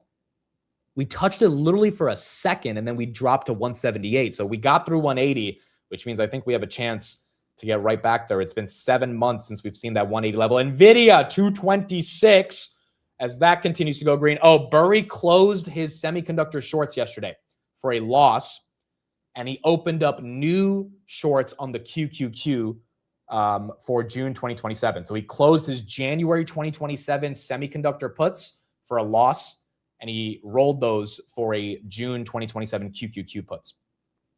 So yeah, he definitely admitted at least defeat technically on some of those puts, but he opened up, in his words, an even larger position on QQQ puts. DRAM, that's up 1%. He kept the Nebula short, kept the Oracle short. He added to the Micron short yesterday, kept the NVIDIA puts, and then kept the Palantir puts. So he continues to remain short with puts on a variety of those names. Zoom is down about 1%. Palantir again, she's trying for 180, which I think she touched again. Yeah, 180.18. 2 times today, she touched it and got rejected. Let's see if we can actually break above, which seems very likely that there's a shot to get there. AppLovin, that's up 2%. NVIDIA does indeed want 230. Let me check resistance there, but every dollar on NVIDIA is $25 billion in market cap. So every dollar matters a lot. 227 on NVIDIA for the first time, basically in a month and a half. I think we touched it yesterday for like a few seconds. It looks like now it's actually trying to hold above it. SanDisk up 4, Archer up 3, SpaceX up 1. I don't know what's happening with Broadcom. That was kind of weird right at the open. Maybe it was just people taking profits. Even Netflix and Robinhood getting a little bit of a dump as well. So you might just have had people at the open take some profits right there on that green momentum from the pre-market. Nebius, just an unbelievable stock with price action, dude. 254 to 265 right into the open. I mean, it's a couple bucks away from where it was yesterday, up 5% right there as this one continues to outperform and really came from the bottom at 140 a couple weeks ago after the liquidation event. Cerebras, that's down 1.4%. Lunar, that's up 11%. Rocket Lab, which was almost below 80 in the pre-market, 81.92. As that goes green. Reddit should be up as well. Reddit is up. I think Reddit might also hit 180 right here. 13%. Again, if you were in this name, S&P 500, it makes sense. They took out some other company from the S&P, and I don't even remember the name, but you hear the name of some of these companies, and you're like, yeah, that should have been in the S&P. Like, when you look at the earnings growth, I mean, people who are buying the S&P want something that's going to grow, right? Like Reddit's growing. Like, you need stuff that's growing, profitable, has good margins, is sustainable. There you go, 180 on Reddit, and it looks like that's what's happening right here. AMD losing a little bit of the pump that it did get right before the market opened. Google at 349, Meta back to 600, DraftKings 2593 as that is up 2%. Nebius to 270 as NVIDIA is going for 228. All right, so either this is a market open pump on some of these names, and you're going to see this kind of get faded, or there's like real momentum here. I think it's hard to tell. Yesterday, it was obviously faded by around 11 o'clock. So I think it's going to take about an hour to see if we can hold on to this. But as of now, that momentum's pretty damn high. Rocket Lab, 80.75. Reddit, 180.30. NVIDIA, 227. Nebius, 268. Netflix is down a little bit. Palantir not really breaking above that 180 level. The Qs, they are flat on the day. You got a big red candle at the open. Micron's also losing a decent chunk of premium. Micron went from 990 to 958. The drone stocks are up today because Trump is basically putting an executive order on making the supply chain for the drones to be much more friendlier via tariffs. And that's why you're seeing the UMAX, the Red Cats, the Ondas's get some love right here. Reddit, wow, 181. This stock was chilling in the 250s last year for a while. So it is still far, but now I didn't deserve to be there. Like the growth wasn't there yet, but now the growth is there. And, you know, it's not dirt cheap anymore, but if you put a regular growth premium on it, it probably gets you back into the 200s, and S&P funds always help to get some of that momentum. VST, that's up 2%. Oracle, that's down 1.3. Microsoft, 496. Chris Hohn's 13F is out. He earned a record $18.9 billion of profits in 2025. Their Q2 13F. Hopefully we get more of these 13Fs during the market open and we can break them down live. His top 5 positions: GE, Visa, Moody's, S&P Global, and CP. Canadian Pacific, Kansas Limited. His top 5 buys in Q2: MLM, VMC, S&P Global, FER, and Google. A lot of the big guys buying Googs, 350. A lot of the big guys buying Googs. And his top sales were SP, NI, GE, even though it's still its top position, and Microsoft. That'll be interesting to see how many people actually sold Microsoft to buy more Google. But, we're seeing more and more of these companies end up getting their Canadian Pacific, right? They're 94.26. And you're seeing, the sort of swap that some of these people are having in terms of how they think of Google versus Microsoft. IREN, that's up 0.5% as well as this continues to go green. SMCI is at 40. It was at 42 yesterday. Broadcom, I do not see what is happening here for it to go down 3%. Microsoft has outperformed Google since then. That is fair. Yeah, if he sold in Q2, he had to sell Microsoft either right above 400 or below 400. If he bought Google, he probably bought Google at the same price. So quite frankly, the people that sold Google and bought Microsoft, like Bill Ackman, are the ones that actually got the outperformance in Q2. AV was up 11%, now down 2%. Yeah, or it's up only 2%. Again, the drone stocks have a big momentum catalyst today, but if that momentum fades, then, once again, the reason these stocks have kind of done bad all year is because the fundamentals aren't amazing. But the momentum catalysts are there. They're in the right thematic. If you're going to buy them, you just got to hope you have more and more momentum catalysts as they continue to compound earnings. But they are not the stocks in the market that are aggressively growing earnings yet. Those would still be the semiconductor names that have started to get a little bit of love. NVIDIA's pump faded. Palantir's pump faded. I know it's only been 8 minutes, but some of that momentum dying down a little bit. How about Nubank? Nubank still holding on to 14%. This one deserves it. It is a Friday. It is indeed a Friday. There's always weird options activity on a Friday, especially after a massive week. So I think the buys here probably should be more conservative in terms of price action. But S&P just went red. Even if we were to go red today, the level of gains over the past week have been pretty incredible. Adobe, that goes down 2.3. Intuit, that's down 2%. Your software names are now going red. Figma's down 2.5. Zeta, 29.52, down from 29.87. Not that big of a deal. The fact that it's above 29 is incredible. I mean, again, the stock was just stuck below 20 for so long. Same thing with ServiceNow. Like, you can't be too upset. Stuck at 80, 90, now at 124. But some of these names are giving back some of the love. Shopify also broke out yesterday to 157 as they had really good earnings last week, and that made a move. Bloom Energy, 235, as that continues to go down. USAR, they had a good earnings a couple days ago. Are the other rare earths running? MP is also running. So the rare earths having some love right here. I don't see a headline on the rare earths, but maybe you're seeing a little bit of rotation away from these other names. Micron 963, SpaceX did flip red. 140.5. I mean, look, SpaceX from the lows is incredible. The problem is there is a lot of liquidity that still has to be unlocked on this name. But if Elon can get to a couple $100 billion in ARR in the next year and a half, I mean, yeah, I think the market's just going to keep giving it the premium. The question is how much of that liquidity is going to be used to also exit. And then what happens when the S&P actually does go down 5% to SpaceX, right? Like, if we do get a 5% drawdown, which, by the way, Tom Lee says we're going to 8,000 by the end of the month, and then we're going down 10%. And does anyone think that's going to happen? Like, are we going to hit 8,000 in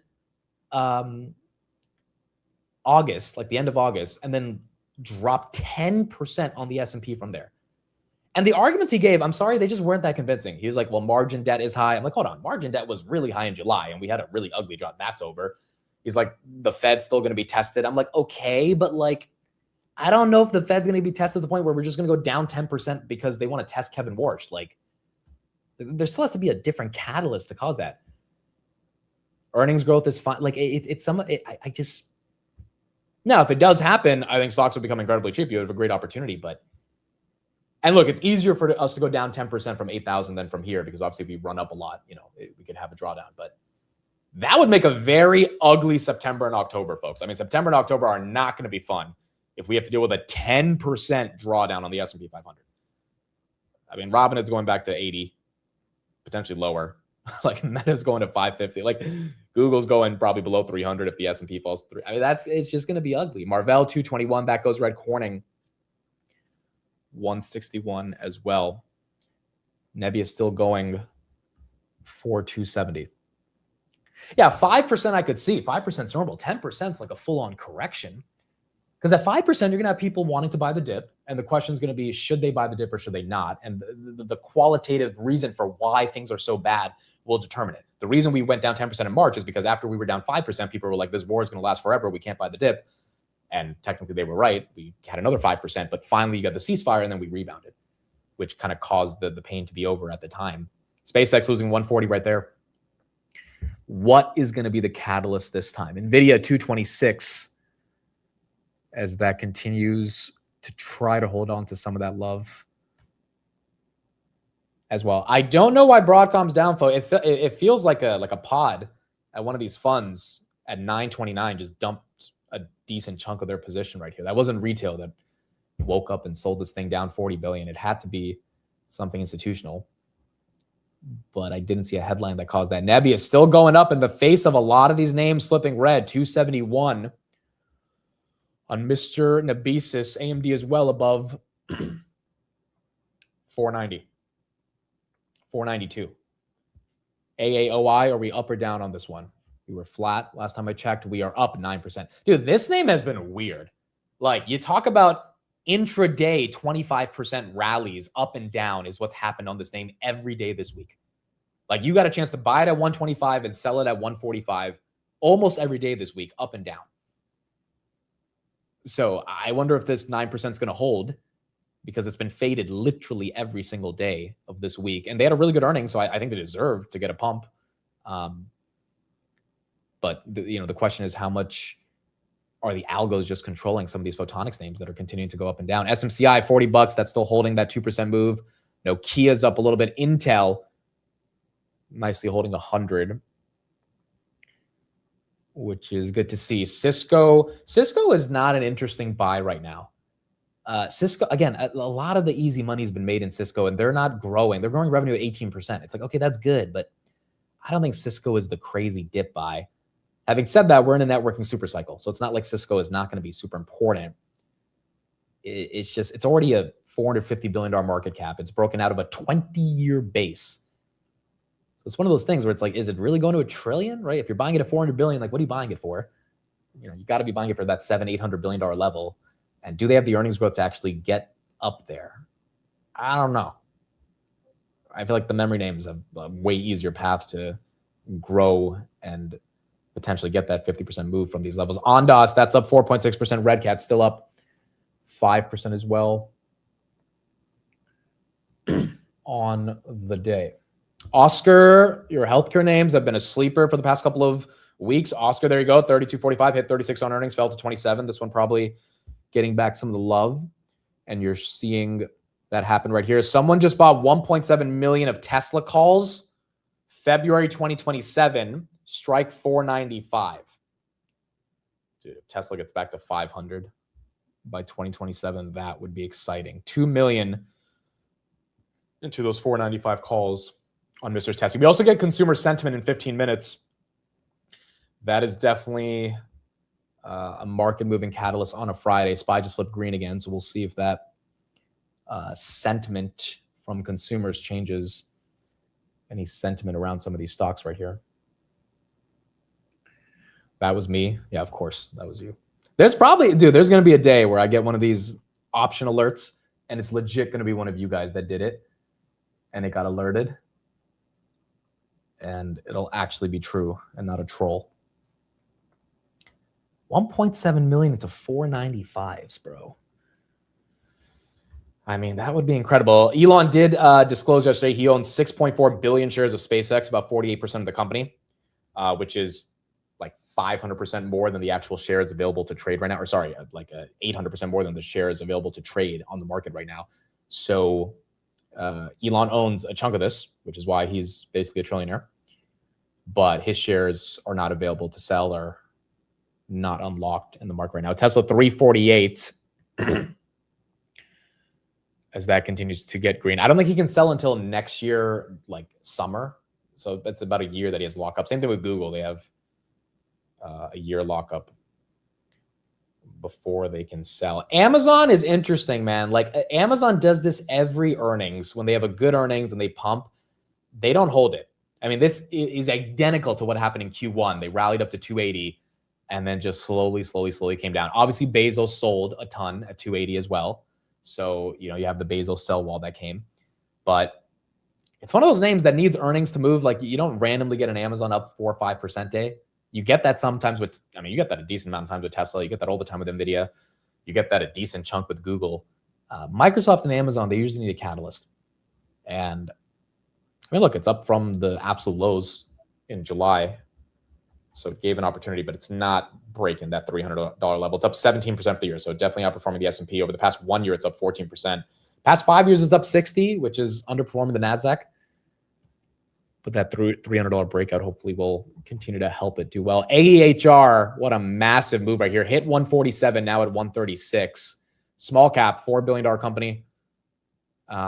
Was much smaller than $4 billion in January as optics demand continues to be strong. What do you think about Planet Labs? I do not have an opinion on this company. I really don't even know what they do, quite frankly.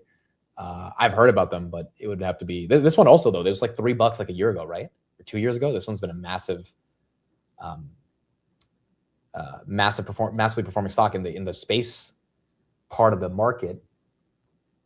But I've not looked into them as deeply. It's one of those things I have to do. AAOI up 10%, still moving, 143. Broadcom, are we going to go below 400 here? Dude, what's the headline? 3% down on Broadcom. That's a lot. This is a $2 trillion company. Oil's down, 80.94. AMAT, they had a good earnings, but again, the EPS beats weren't that good. You're seeing a rebound from 496 to 522, which is green. Earth observation company. Is that like geospatial intelligence? I feel like that's because they get compared to Black Sky, right? Which I know that's exactly what Black Sky does. Tesla still moving on that headline from the information right there, as that's up 2.5%. Reddit, can we hold it? We are still holding it, 180. S&P welcomes Reddit. It's one of the catalysts for the year. I kind of don't know if Reddit's going to actually hold this game, though, dude. It's still down 25% for the year, and this one's like AAOI. Like, it'll get a massive move, and then they'll just slowly come down. S&P is a really big catalyst, but we got to have the street actually for the next couple of weeks keep it at these levels, or else it's going back to like 150, 160, which at this point would be a buy. Like, now that you know it's going to the S&P. You know, Robinhood's at a lower price than what it was at when it got into the S&P.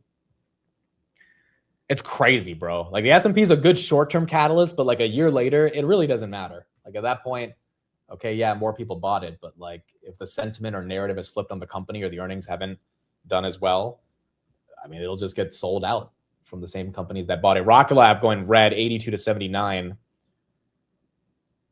as that continues down. Let me check AMD 500 resistance. NVIDIA 230 resistance. We're a long ways away, but 230 resistance is 727,000 shares to get there. AMD, which is actually very close to 500, 32,000 shares. Not as much as Broadcom loses 400. Why? Why 4%? There, hold on. Liz got it. Cactus, you have anything on this one? Why is this? Is this the stock that was just picked on a Friday to go down? It's so funny, right? The market makers sometimes they they all call each other, right? I was watching this documentary where because sometimes they have to move blocks of orders that are so big, like you have to call each other, and it's kind of regulated how they talk to each other. That's why Bloomberg has their like chat terminal where you're like anonymously talking to people and use different codes to like say stuff. But what if like Morgan Stanley called Goldman Sachs and was like, dude, we know something about this Broadcom shit. We gotta get it off our book here. Japanese yields are up today as well. So is gold and silver. So we're seeing some of those yields go up. Same thing with the 10-year, 4.64. Like Leo, yeah, dude, 100%. They knew that Leo was in trouble and they could sniff it out. And they were like, all right, it's time to take him out. Yeah, 5% on Broadcom is not just like that's something where people know something. And now you have retail probably a little afraid, and they might be just selling here as well. Cactus says he doesn't see anything. Interesting. Someone just bought 1 million of puts, 335 on Broadcom. Oh yeah, October. That is interesting. $1 million of puts, 335 Broadcom, October 2nd. Did they like lose the Apple contract or something? That's interesting how the street's potentially front running that. Micron 975, that's getting a rebound. The memory name showing great strength. Great strength. SanDisk 1618 as that's up 7. AMD, there she is. It's like Broadcom's losing it and giving it all to AMD. 501 on Mr. AMD. I'll try to get the link for the documentary. It was a few months ago. I got to find it in my history. I think it was either on PBS or it was on one of these independent financial channels that I watch. It's actually some really good like finance documentary channels about just like a lot of. Oh, by the way, we're interviewing a quant on Basis Points. Hopefully tomorrow. We're just confirming the schedule. Yeah, let me actually text them and officially say it's confirmed. This awesome. See you then. This guy ran a quant fund in London, and he's in New York. And if you have any questions, that let me know. DM me on X because I have so many questions about, dude, how does this shit work? Like when we talk about quantitative algos and stuff, like how does it really work? And so we're gonna really pick his brain, and I think that'll be a fun episode. Robinhood down 2%. Reddit just keeps moving. That's up 15%. ServiceNow down 3%. Some of the software names getting hit. It is not Quan Tesla, but if she's ever in New York, I would love to have her on the chat. We could just do an hour on quantum and be like, all right, tell us where this thing is going. Is it Felix? You know about Felix the YouTuber? No, he's not a quant. But no, it's not Felix. This guy has gone like viral on YouTube many times. Like he's done a bunch of interviews and like he's got hundreds of thousands of views. So I had a meeting with him the other week and the guy looks like he really knows his shit. So I think it'll be a fun discussion. Nubank, that's up 13. Microsoft flipping green. Is Beyond Meat up today? No, it's up 2%. Oh, they did a reverse split, right? Yeah. There's still volume that goes into Beyond Meat and a variety of those names. Airbnb 185 as that continues to go green. It is not Patrick Boyle. I don't think he's a quant, but that guy is amazing at analyzing stuff. He's very good at breaking down a lot of different things. SoFi 1839, that one is just below 19. What other headlines do we have today? Consumer sentiment we'll get in 5 minutes. There wasn't a ton happening pre-market. Trump's been kind of quiet this week. I mean, outside of like one tweet about Iran, he hasn't really said a lot. So you start to see like him and his influence around like the markets just not be as strong. Oh, Anduril introduced that they are building a new orbital spacecraft, which was really exciting. I think this is also part of the reason Rock Lab was up in the pre-market. They have a partnership with Anduril. But they said, we bet our own money to rapidly design, build, test, and fly a fully integrated satellite. Last month, Anduril 216 reached orbit. Anduril, alongside a few core partners, went from clean sheet to orbit in less than 2 years. So everyone is going after space, especially with spacecrafts and satellites. And I think that's part of the reason they had that partnership with Rock Lab, to be able to get those launches into space to be more successful. I don't know when they're going to go public, but when they do, that's going to be a $200-300 billion company. Right now, they're worth like 70 in the private markets. And that'll definitely be something that people are excited about. Accelera, that's down 3%, back below $11. SanDisk still holding up 6%. T1 Energy is up 10. I don't see a headline for them either. They had earnings a couple of days ago that were good. Street didn't react too much. But it looks like now it's reacting. Tesla, the headline on Tesla was Elon's introducing a Roadster event with a flying stunt by the end of this month. So that's what got Tesla moving initially.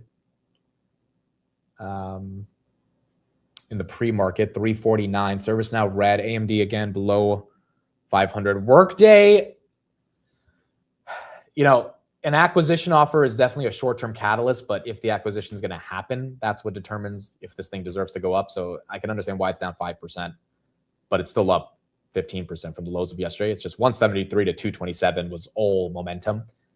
And now it's a question of will they actually be acquired? But it helped a lot of the software sentiment. Broadcom trying to recover above 400, but still down 3.7% on the day. CoreWeave just fell 4%. You know, this is one of the things with the neoclouds again, or not 4%, but down 4% from yesterday. It's one of the things where you have to, like, I think Jose said it best yesterday. He's like, there will be many more events of volatility with everything semiconductor based. I mean, if we get 10, 15% drawdowns on these guys, I mean, that's what I'm saying. If the S&P was down 10%, I mean, CoreWeave and Nebius are going to fall off a cliff. Like, it's hard for me to see the S&P going down 10%, but even if the S&P was down 3%, CoreWeave and Nebius are going to take 10, 15% drawdowns pretty easily. So it's one of those things where we're at this level where it's like, okay, market's at all-time highs. A lot of these names haven't fully recovered yet. If anything happens to the market from a macro perspective that takes a bit of a beating, you know, some of these other stocks are going to have to get hit. Or do we just grind up past 8,000? You know, like it's like one of those things. Do we kind of consolidate here, make a next leg down because there's just not enough buyers to go up? Or do we just bust through 8,000? It's like that's the new base. And if we do go down from 8,000, we're still down at a level that's really good for the year, given how up we are. Tesla 350 officially there. Touched it. Looks like people are buying the hype on that news. And then AAOI and Reddit are your big winners of the day. We'll get consumer sentiment in 3 minutes. AAOI 148. So this is where it got stopped on Monday. This is where it got rejected. If it breaks through 150, maybe it's blue skies. But this is, I think, almost exactly around that 148.50 range. The stock was a $250 stock in June. So still down from the highs. 147 here, up 13%. Anthropic is likely going public in October, which is why I think you're seeing a lot more media about Dario and articles about who he is and what he believes and what are his associations with, like we had in the Wall Street Journal yesterday. But likely October. That means we should get the S1 in a couple of weeks, to be honest. We should get the S1 literally latest end of August if they're trying to go public in October. And that's when we actually get to see how strong the durability of these numbers are. And, you know, really, what are they going to disclose? Are they going to disclose their customer concentration? Or are they going to disclose how much money they give to Google and Amazon? Like how much of the RPO of those companies are them? How much discounts they get on cloud computing because they signed these long-term agreements? Like there's a lot of stuff we got to dig into. And also what their roadmap is when the cost of token effectively becomes zero. Like what is the roadmap for them to make money? Because eventually Jensen's goal is to get the cost of tokens to basically be zero. Because there's going to be a lot of other ways to monetize it than selling the token itself. Obviously, Jensen sells the thing that creates the token, which is at 75% gross margins, really profitable. But how will that same story plan out for Anthropic? App 11 right there, that's up 4 on the day. Lumentum's up 7. That's getting a nice rebound for Lumentum as well. SR, thanks for the super chat. Mitt, you're a goat. Been watching you for almost 2 years. You made me a ton of money, and then I lost it all again, but I appreciate you. It happens. You make money, you lose money. It's the nature of the markets, right? It's the nature of the markets. But thank you for being here, man. I appreciate it. By the way, guys, there will not be a market close today. Again, I have family from India. So they're going to actually be coming to my apartment today after the market open in like a few hours. So there will not be a market close today. My mom is joking. She hasn't seen the apartment since September of last year. She thinks I don't clean this place. Like, she's like, when I step in there, I just know it's going to be a jungle. I'm like, Mom, like, I live on my own. Like, I clean my apartment. She's like, okay, we'll see. I was like, you really don't believe I keep this place clean? Like, you think I just live with like garbage all around me or something? Like, no, I like a clean place. Like, I don't like to be in a nasty, bad, like I clean every week, every Friday. I like clean this place. She doesn't believe it. So, you know, honestly, after this market open, I got to clean up this jungle behind me because it is a mess, to be honest. I got to prove to her that a 28-year-old man can clean his apartment. But that's why there will not be a market close. All right, consumer sentiment. What do we got? What do we got? Let's see. 4.3 versus 4.2 on inflation expectations.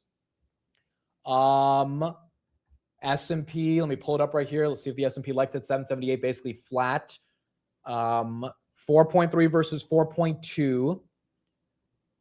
Retail sales came in at negative 0.6 versus expectations of 0.1. Wow, retail sales went down heavily in the month of July. And then 51 versus 55. That's also a lot lower than expected. Interesting. Market's not reacting that badly, but let's pull up the print right here on sentiment. Than the 55 expected. And yes, it's in expansion territory, but sequentially lower than 55.2. That would be the weakest since we were back under 50 in June when we were at 49.5. Now, if you look at the current conditions, very similar scenario. 51.8, we're expecting a number closer to 55. It follows 54.8. 51.8, also the lowest since June, when it was also in contraction territory below 50. Now, expectations, all three. This one's above 50. That is probably the only good news, that they are all expanding, but at 50.6, 50.6, that's about 5 points weaker than expected. Definitely sequentially lower than 55.4. And in a similar fashion, that would be the weakest. Well, not since June. We have to go back just a little bit farther, and we're going to go back to May when it was 44.1. The expectation indice was the only one in June that was. This is interesting because all these companies are saying the consumer is fine. Pepsi, Starbucks, Nike, American Express, they're all saying the consumer is fine. So this is a little weird to get the print to be this red against expectations. S&P is basically flat. You're not seeing a massive red candle, but the aggregate consumer sentiment data is definitely going against what some of these public CEOs are saying about the consumer. Above 50. Now let's look at the 1-year inflation rate. 4.2 expected, a smidge warmer at 4.3. 4.3 would be the warmest since 4.6 in June. Last month, of course, at 4.2 is unrevised. That was the smallest since March when it was 3.8%. And finally, the 5 to 10 year outlook, exactly as expected, 3.3. Same as the rear view mirror, 3.3. And that would mark the 5th month this year of a 3.3 reading. Now let's move to business inventory, shall we? This is a June number, expecting up 1/10, comes in unchanged. Last month, you ended up grabbing your 10th. It was revised from up 0.3 to up 0.4. If we look at what's going on in Fed fund probabilities for the September meeting, it's vacillating anywhere from slightly below to slightly above 30%. Many more eyes looking at Bank of Japan for its September meeting, which is looking like a lock for a rate increase. David, back to you. Rick, I'm going to come back to you for a second just to get your take on that auction yesterday in the 30-year and just overall. I know you were speaking earlier on Squawk, I think, but I wanted to get your overall. We've started the show here, which is a rarity at 9 o'clock, talking about the bond market. We hardly ever do that. Yeah, no, I'll tell you what, David, there's so many more eyes focused on the non-benchmark 30-year, primarily because it's the highest yield on the curve at 5.25 right now. In the auction, well, we had 3s, 10s, and 30s. 3s and 10s weren't bad. The 30s were the weakest. I think they're the weakest because there's a little bit of a fear there. The widening of the spreads, for example, between the rate of a 30-year versus 10-year, the rest of the curve. And the 10-year did come in decent yesterday on the auction at 4.647. The 30-year, again, a bit more aggressive. Look, overall, that sentiment is definitely different from some of the public commentary we've been hearing, but I don't know if it affects anything that the market cares about. What the market cares about is Tesla now above 350 again, is CapEx. Once again, I think stocks are being judged on CapEx, not on the consumer. If the consumer breaks, that's not a good thing, but even if they do, the CapEx is not slowing down. Like, even if AI demand slows down, like let's say people aren't using ChatGPT as much, I think these companies are so convinced that AI is going to be there in the future that they're going to be spending regardless to be able to make sure that once AI demand comes back, you're going to have all this infrastructure that's necessary. One of the key advantages OpenAI has over Anthropic is compute. Like, OpenAI has a lot more compute than Anthropic, and people gave them a lot of shit 2 years ago for signing all these commitments, but now they actually have the capacity to execute on their compute goals, and compute is the ultimate bottleneck. So yeah, AI demand is not slowing, even if the consumer was slowing down. Like, a perfect example, if the consumer is slowing down, then advertising demand on Facebook would slow down because consumers are not buying as much, which means like overall AI growth related to Meta's ad business would slow down, right? So that would be the syllogism by which Meta stock would fall and the market would be concerned. But Meta would still keep investing because Zuckerberg's not going to stop because the consumer is having a little weakness. Zuckerberg's going to be like, no, we're going to achieve Meta superintelligence. Eventually, the consumer is not going to be weak again, and they're going to want a lot of these AI products, and we have to be ready and have enough infrastructure and compute to serve them. So I don't think it's going to be as relevant for the market. S&P 500 right there, 778, 72. That one flipping green again, flipped red for a very small moment. Meta is just below 600. Tesla really having a day. I mean, we haven't seen 350 in a couple weeks. And it's off of a headline that's not even like confirmed, but there's just so much appetite and excitement to buy Tesla again. Nebius, are we still above 270? Right back to 270, fell to 265 as that continues to go up. SanDisk, dude, another 9% day is kind of crazy. I traded SanDisk yesterday and I bought it at 1512 and then it went to 1500 and I was like, I'm an idiot. Of course I bought the top. It was already up 10%. Like, what am I doing? And then I just like sat there for 2 minutes and then it just exploded back up to 1515 and I sold because I was like, this is too much volatility. This is too much for me. And then I just watch it go up to 1570 over the next 5 minutes. And I'm like, oh my gosh, if I just held it. But when the volatility is there, the volatility is there. 1665. I mean, 1700 is not that far away. That's a 20% move on this market cap in 2 days and a 65% move from the absolute lows that we had back in July. T1 Energy, that's up 10. It was absolute paper hands, because it went down like 3% in a minute. Like, not even it was like 30 seconds. I was like, I'm an idiot. Like, why would I buy this thing up 15%? But I was like, no, I'm buying into the momentum. The chart looks good, and then you get this nasty red candle. And I'm like, they're not gonna take me out from here. They're not gonna go down 10%. So I had to wait a couple minutes and then it rebounded. So I basically broke even. But then it just exploded, right? So you just have to have the appetite to live with that type of volatility. Yeah, it was $970 a week ago. I mean, it's crazy. Absolutely crazy. Tesla's trying to go for 351. Hollis, thank you for the super chat. Money towards a housekeeper for you. Guys, I actually I know I'm joking around, but I legit keep my apartment clean. Like, my sister had to come over 2 days ago because she had to stay overnight for some reason. And it was a clean apartment. She didn't believe it either, but I was like, see, like, it's pretty freaking clean. It's pretty freaking clean. Like, I don't like living in a cluttered mess. Now, I don't clean it every day, but like every Friday. Like, I've never had a cleaning lady here. Like, I clean it myself. Like, it's not that hard. But it was just so disrespectful. Like, my mom legit does not think like I clean my apartment. So now, granted, is it a little messy right now? Yeah, because it's the end of the week, so I got to clean it a little bit. But still, like, if you were to come to the apartment, it's a nice, clean place. NVIDIA 226 as that continues to go green as well. T1 Energy, that's up 8.7. Is that what your resident mice tell you? I've never seen a bug or anything in this apartment. And to be honest, sometimes I do leave food around and like it's like crumbs and stuff. But like, I've never seen any of that here, which it speaks to the location, I guess, not being infested with that stuff. Nebius just below 270. Okay, so consumer sentiment decent, not horrible. SanDisk still running. I wonder if this thing actually breaks 1700. See, this red candle right here, 1667 to 1642. That's basically what I dealt with yesterday.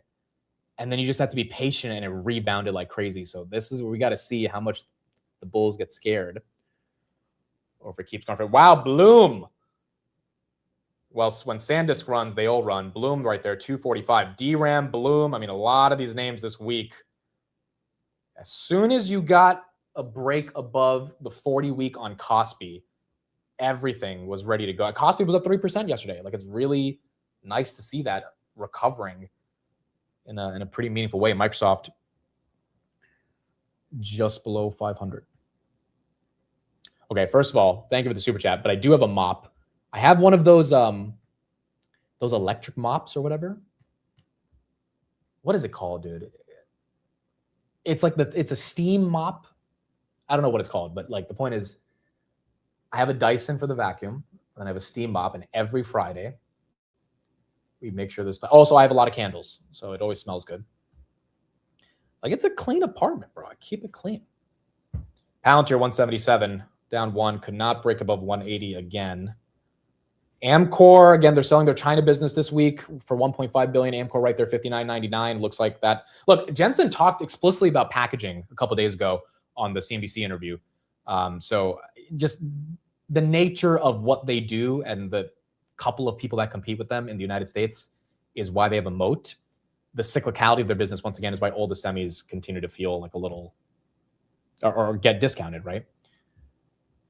But you know, Amcor did not deserve to go back to $40 in July. So a lot of these names are just recovering from those levels. Nebius 267, Meta 598. Having candles doesn't mean you're a girl. Like, what are you talking about? Girls are not the only people that have candles. Smelling good is not gender specific. Now, vanilla chai candles might be a little feminine, but that doesn't mean the candles are a girly thing. They're freaking candles. Like, you want the place smelling nice. ASTS 72. As that goes green. Yeah, let me check AAOI 150 resistance. My wife is big on candles. Now, look, are more girls big on it than guys? Yeah. But that doesn't mean they're just for girls. Wow. AAOI 150 breakout there. Didn't even have any resistance. The next real resistance I see on the book flow, I mean, it's not until 155 is 14,000 shares, which is not a lot. Like, there's nothing that has 50, 100,000 shares waiting to be sold. This one looks more like blue skies, folks, as long as the volume's there. This looks like blue skies. MP, thanks for the super chat. Thanks for staying ad-free. Appreciate you, MK. Yeah, you guys will never have to deal with midstream ads because I get a little annoyed at those as well. I haven't had those on for 4 years, bro. So it's like, if I put them on, it would also be weird because, like, you guys would miss my elaborate musings about candles because of a candle ad that you might see, you know? So got to make sure you guys hear everything. Meta 598, S&P 778, Rocket Lab coming back to 8150. What's next? Are you going to play in the WNBA? You guys are ruthless, bro. You guys, you know, I think my future girlfriend will appreciate the candles, okay? Now, she might think I'm a little gay, but still, I think she will appreciate the candles. Air Test Systems still up 10% as that continues to move right here. Let's hear from Adam Parker, get his thoughts on this rally and kind of where he thinks a lot of this is going to go in the month of August. To say it's different this time, you had to lightning bolts. You were told you're an idiot. It already is different. They were a market cap company. Like, you're already wrong, right? So we know history doesn't work that same way. It's a consolidated industry. Supply looks constrained for a while, and the cycle will be kind of defined by how much supply goes on. So then, what's a reasonable guess about peak multiples in semis? It really varies what type of semi, but I think NVIDIA is different than Micron. NVIDIA likely lasts longer. The cycle erodes less rapidly. But why these are, you know, there was a concern in the previous report from Christina about maybe supply from China. I doubt that's going to be a problem in this cycle. You got to think about how hard it is to make these things. I mean, I think Taiwan Semi is a great example. They've been building a facility in Arizona for a while. It looks like 3 years from now they're going to make 40,000 wafers in Arizona. They make 3 million in Taiwan. Like, you just can't catch up to the point you can really destroy it that quickly. These things are hard to do. So I'm not that worried about that at the leading edge, and I think you'll end up with more earnings than people think for longer than they think, and that's I think the reason the thing will be worth much more. What would disrupt that? Well, ultimately, it'll be the inability of hyperscalers and others to borrow money to spend at the rate that they currently are spending at. It'll cause some decline. I don't think it'll be, look, one of the things I do is I analyze institutional equity portfolio managers' portfolios. I talk about risks. And I think that what's in the price is actually that the hyperscalers are going to be a little less successful than I think they will be. How about this? Maybe some of the smartest people in the world aren't idiots. Maybe they're spending it because the return's pretty good. Maybe these companies are going to separate more from others due to that spending, and it lasts a little bit longer than people think. And so if that's Funny, the case, you didn't say it's demand for compute. You actually said it's inability to access capital, or at least at a price that makes sense. Doesn't it feel to you like we're in the first or second inning? It's an interesting kind of started time. with Google's 80B. And there's more Oh, wait, so you are going back and looking at an old playbook. Well, I think ultimately the part that ended the TMT bubble that's similar to this is if you can't borrow enough money to continue to spend, it'll cause some cap. The difference this time, of course, is the core businesses are so awesome from the hyperscalers, they can fund a lot of the CapEx themselves. So, ultimately, I think NVIDIA will be 10 trillion market cap or something like that at the end of this cycle, just because their earnings power is so high. And I think you just have to think about it more like a sector than a security, given that they're in so many parts of the market. So I think compute grows way above GDP. I think you want to own semis. And the way I would frame it to people is, look, nobody really knew what AI was until NVIDIA's first upward revision in May of 2023. We're 3 years, 3 months into that. It's probably a 10-year cycle, plus or minus 2 years. You want to sell stuff 4 years and 9 months before the end? I don't. Right. And so I'm framing it that way. And then I just have to own other things that aren't correlated to have a good I was going to risk ask you, management. what does all of this do to your, you've been positive healthcare for a long time. Yeah, as a non finally acts a little bit better. But I think, I think we were too early and wrong about this, but I think probably the number one sector that benefits from all the productivity is going to be healthcare, where you have so many, kind of low margin, high revenue businesses. And I think the whole point of all of this stuff is that we live longer, we're more productive while we're alive. So I like all these things. The healthcare names have worked recently as well. Again, 2023, when AI was developing, I think a lot of people thought healthcare was going to be the main beneficiary, which it will be probably, but not, in 2023. Now, UNH, Oscar, Tempest, you're starting to see a lot more of those names. Molina get back to being seen as core beneficiaries. Bloom is up 3. SanDisk looks like so far, folks, we topped at 1667. It's going to need some buyers to come in right here to step up. $237 billion market cap. The indices are not really moving today. They're basically flat, like literally flat. Qs and SPY. SPY volume again continues to be, less than 4 million shares. I mean, it's just not a lot of action happening right now. So you're seeing these names turn relatively flat. I don't have the Broadcom headline, guys. I don't know. I really don't know. That's weird. This is not a company that goes up or down 5% easily. Last time it had a major move to the upside was the Apple announcement. Yeah, it's getting dumped here. 396 low of day it just hit. It rebounded from the low of day 20 minutes ago and got back up to the 400. Now it's right back down, which is a bit weird. Wingstop's up 8%. Is it? Do they have earnings? This stock, I remember me and Chris looked at it in 2023, and he was actually bullish on it. Wingstop had earnings July 29th. Why are they up today? And nothing. I don't see any headline. Interesting. Just seeing Broadcom down 5. We're selling off ASICs to buy chicken wings today. But Wingstop right there up 8%. $3 billion market cap here.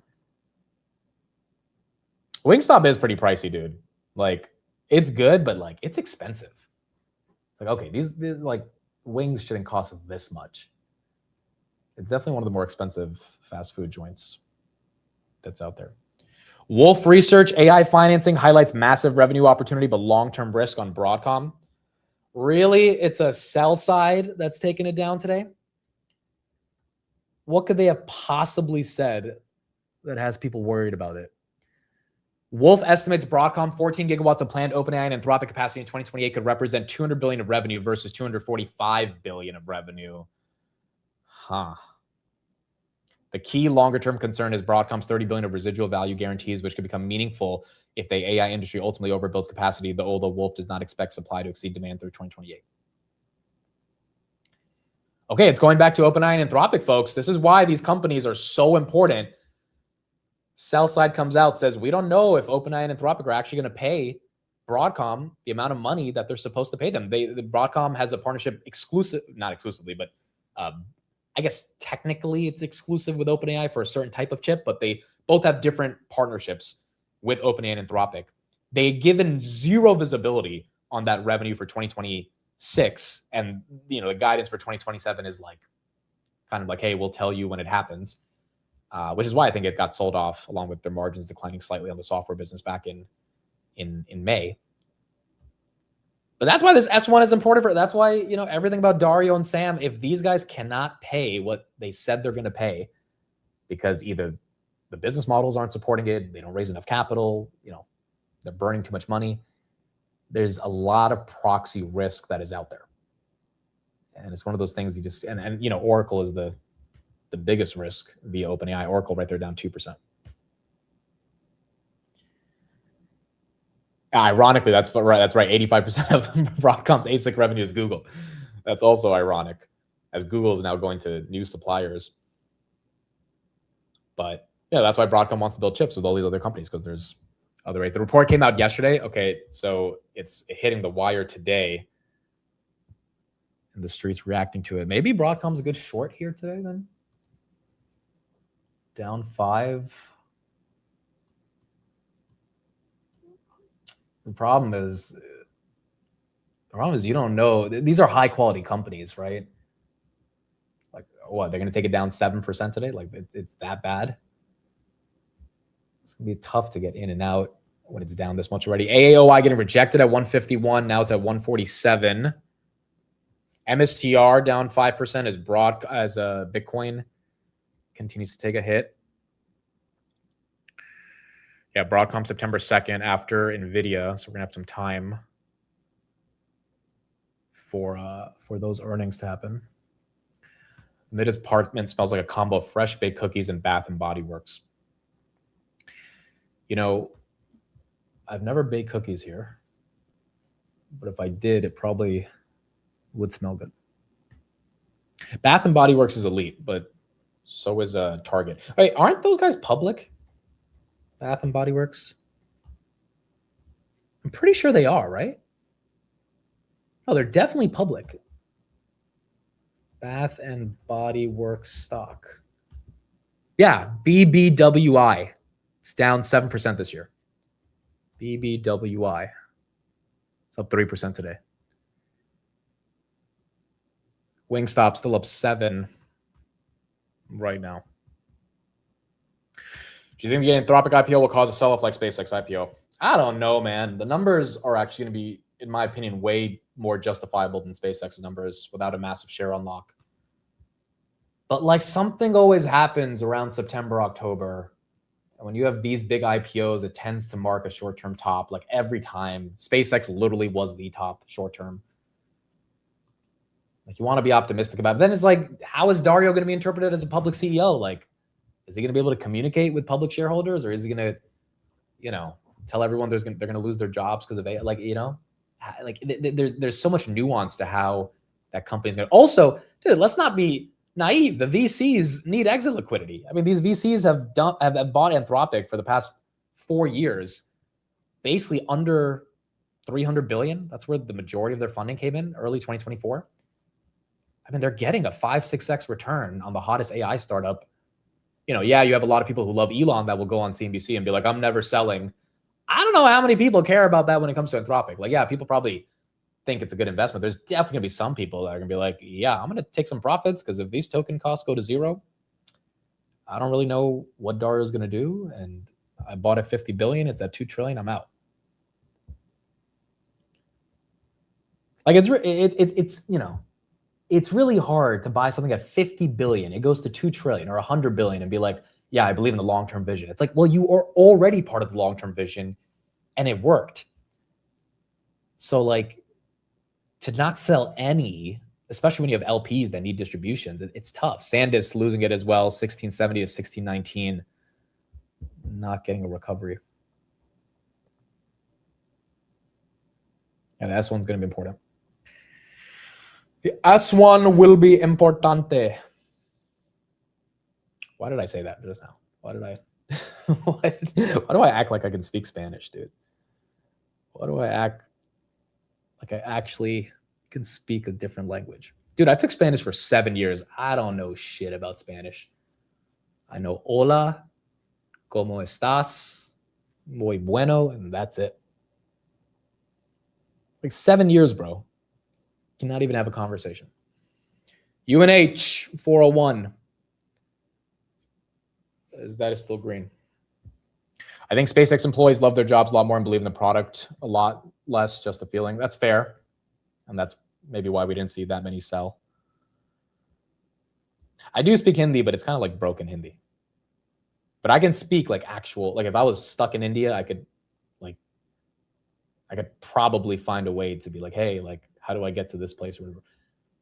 But if I was stuck in Mexico, bro, I don't know what I would do. That's where we need these AI AirPods to like do this language learning stuff. I mean, that is a real core use case from a traveling perspective, which I think would be a use case that's reasonable. Have you seen Narcos on Netflix? Yes. You know what I want to watch again? I want to start Breaking Bad again. I saw a clip of Breaking Bad yesterday randomly. I was like, you know what? I want to start it again. It would be like, I think my 8th time. But that show, man, the experience it takes you on, just one of the most legendary shows ever. Lumentum up 7. Okay, so your photonics trade coming back a little bit here. And that's getting some more excitement. This was Mr. Tom Lee yesterday on his take for where we think markets are going. I think the rally is quite healthy, and it's tracking to our view that we could get to 7,900, 8,000 by the end of the month. Well, that's what your call was, the other day. Ed Yardeni says we're now tracking so well that we can get to 8,400 by the end of the year because of the earnings story that we keep talking about. Does that make sense to you? Yeah, I think that is sort of the underpinning of this, because 2027 earnings, probably 410 right now. It was around 395 at the start of earnings season, and it's probably going to be by the end of this month close to 425. And so if you put a 20 multiple on that, you're already close to 9,000. So we keep saying that you've been bullish. You've been right, but you keep calling for this maybe 10% pullback in stocks at some point. Now, we haven't gotten it yet. And you lay out today in a note that says, quote, positive drivers for stocks in the near term remain good AI fundamental demand, right? Strengthening U.S. economy, positive revisions to earnings, and the fact that inflation remains tamer than most expect. Those don't sound like catalysts for a 10% pullback. So what is? Well, I think pullbacks occur when we're least expecting it, and usually when investors are bullish. So I think the end of August getting to 8,000 is going to set us up for a period where stocks could disappoint, even though underlying fundamentals are good. And part of it is the margin debt's gotten so big. Part of it is we still haven't resolved how the market views Kevin Warsh and his new framework, whether the bond market's going to have a tantrum. And the third is we have midterms coming up, and I think that's a source of uncertainty. And finally, I do think SpaceX, which had an initial unlock, there's still a lot of stock to be unlocked. So I think all of that represents potential traps ahead. Okay. Steph? I don't know, guys. You think that's convincing? For 10% down, bro? 10% is not a joke in this market with these algos and retail investors and institutions. Like 10%. Let's look at the last 10% drawdowns. Tariffs, 2025. Trump literally saying, I'm going to tariff every country on the planet. And then starting a war with Iran. Am I missing a 10% drawdown we've had since then? Like on the S&P, peak to trough, am I missing a 10% drawdown other than those two things? And then even the 5% drawdowns were like, something had to happen. It wasn't just margin debt. The Leopold thing wasn't even 10% of the S&P. It was obviously aggressive on the semis, but that's not the S&P. The S&P is a lot more than the semis. The semis could go down 20% in a month and the S&P was down 2%. I mean, like that's the beautiful thing about the S&P. There's so much more there besides one sector. Now, if it happens, as annoying as it's going to be, it will be one of the best buying opportunities of the year. And it will be, quite frankly, very similar to 2022 and 2018, where we bottom around November, December, or maybe October. And, you get to really have some amazing opportunities. But that's also part of the reason I'm doubting it. I'm doubting it because I'm like, what would create that great of an opportunity to buy? Because that would be a hell of an opportunity to buy. So something would have to happen that's kind of irrational enough for the market to just be upset. Amit, tell me if my Intel 105 covered calls are getting called today. Intel, I mean, it could. It's at 104. You should be able to roll out of those pretty easily. Robin just got a red candle, 2% down, and get to like 110 next week. Robin at 97, Intel 104. China invades Taiwan. Dude, China's not going to do it until Trump's gone, if they're going to do it. Like, they're going to wait for a different type of person in office. I think they will do it. Hopefully it's not soon, but it's kind of inevitable at this point that they're going to try. But I don't think they're going to do it with Trump in office. Wow, Sandus losing 1,600. Okay, are we going lower? AMD at least still holding 500. Are we going down? Credit and debt issues. Yeah, I mean, that's always lingering. But again, credit and debt has to get really bad for a consumer-based recession or labor market. By the way, Bailey Gifford updated their 13F. Top position, SpaceX, 8%. Then they have Amazon, NVIDIA, Mercado Libre, and C Limited. Now, they could have sold SpaceX on the IPO pump. Bailey Gifford's like a massive, massive institutional fund. So, but if they're still holding it, that is a $8 billion position, 51 million shares that they had. Yeah, NVIDIA's stuck right here at 225. 777 on Mr. S&P. Reddit also, little drop right there. Micron losing 970. Rocket Lab very close to testing its VWAP. 80.93, 80.77 for the session. And then AAOI is still at that 148 range. I'm off to work. Good luck with your mom. I appreciate that. I will prove to her that her son is clean. We'll prove it. Granted, look, she probably has some reason to doubt me because when I lived at home, I would leave shit around all the time. But like when it's your own spot, like you don't want to walk into an apartment and it just be filled with junk, you know? Like you want to keep it clean. So I will make sure that she understands how clean I am. Tesla losing 350 as well, 345 from 351. It's meeting the arranged marriage girl today. Oh my gosh, dude. That's hilarious. You know, me, my sister, and my cousin have been talking about marriage more and more because my sister's 32. She's not married. I'm 28. I'm not married. My cousin's 27. She's like eventually, you know, she wants to get married as well. So we were like, who's going to be the first? Because if it's the youngest, it's going to create so much pressure on the older ones. If it's, you know, the older ones, then the young ones are going to be like, all right, you're next. And it's like, when is this shit happening? But it's like, who knows, bro? It's like marriage is like, you know, it's not like all of our parents got married via arrangements. Like none of us want to do that. Okay, you don't marry your cousin, bro. First of all, that's the wrong ethnicity, okay? If you're going to make that joke, it's not Indians. It's a different one. There is, like, I actually have a friend from college who married her cousin, which is, God, it was like a second cousin. When she told me, I was like, that's crazy. She used to joke. She was like, yeah, my dad is literally setting it up. And then she ended up actually getting married to her second cousin. I was like, oh, that's crazy. That doesn't really happen in India. At least not that I know of. Maybe it did happen in the past, but NVIDIA 225. As that continues to be kind of stuck here. What else? What are you going to cook for them? Oh, boy. You think I'm going to cook? You think I'm going to cook for these people? You think I can actually make food that they would want to eat?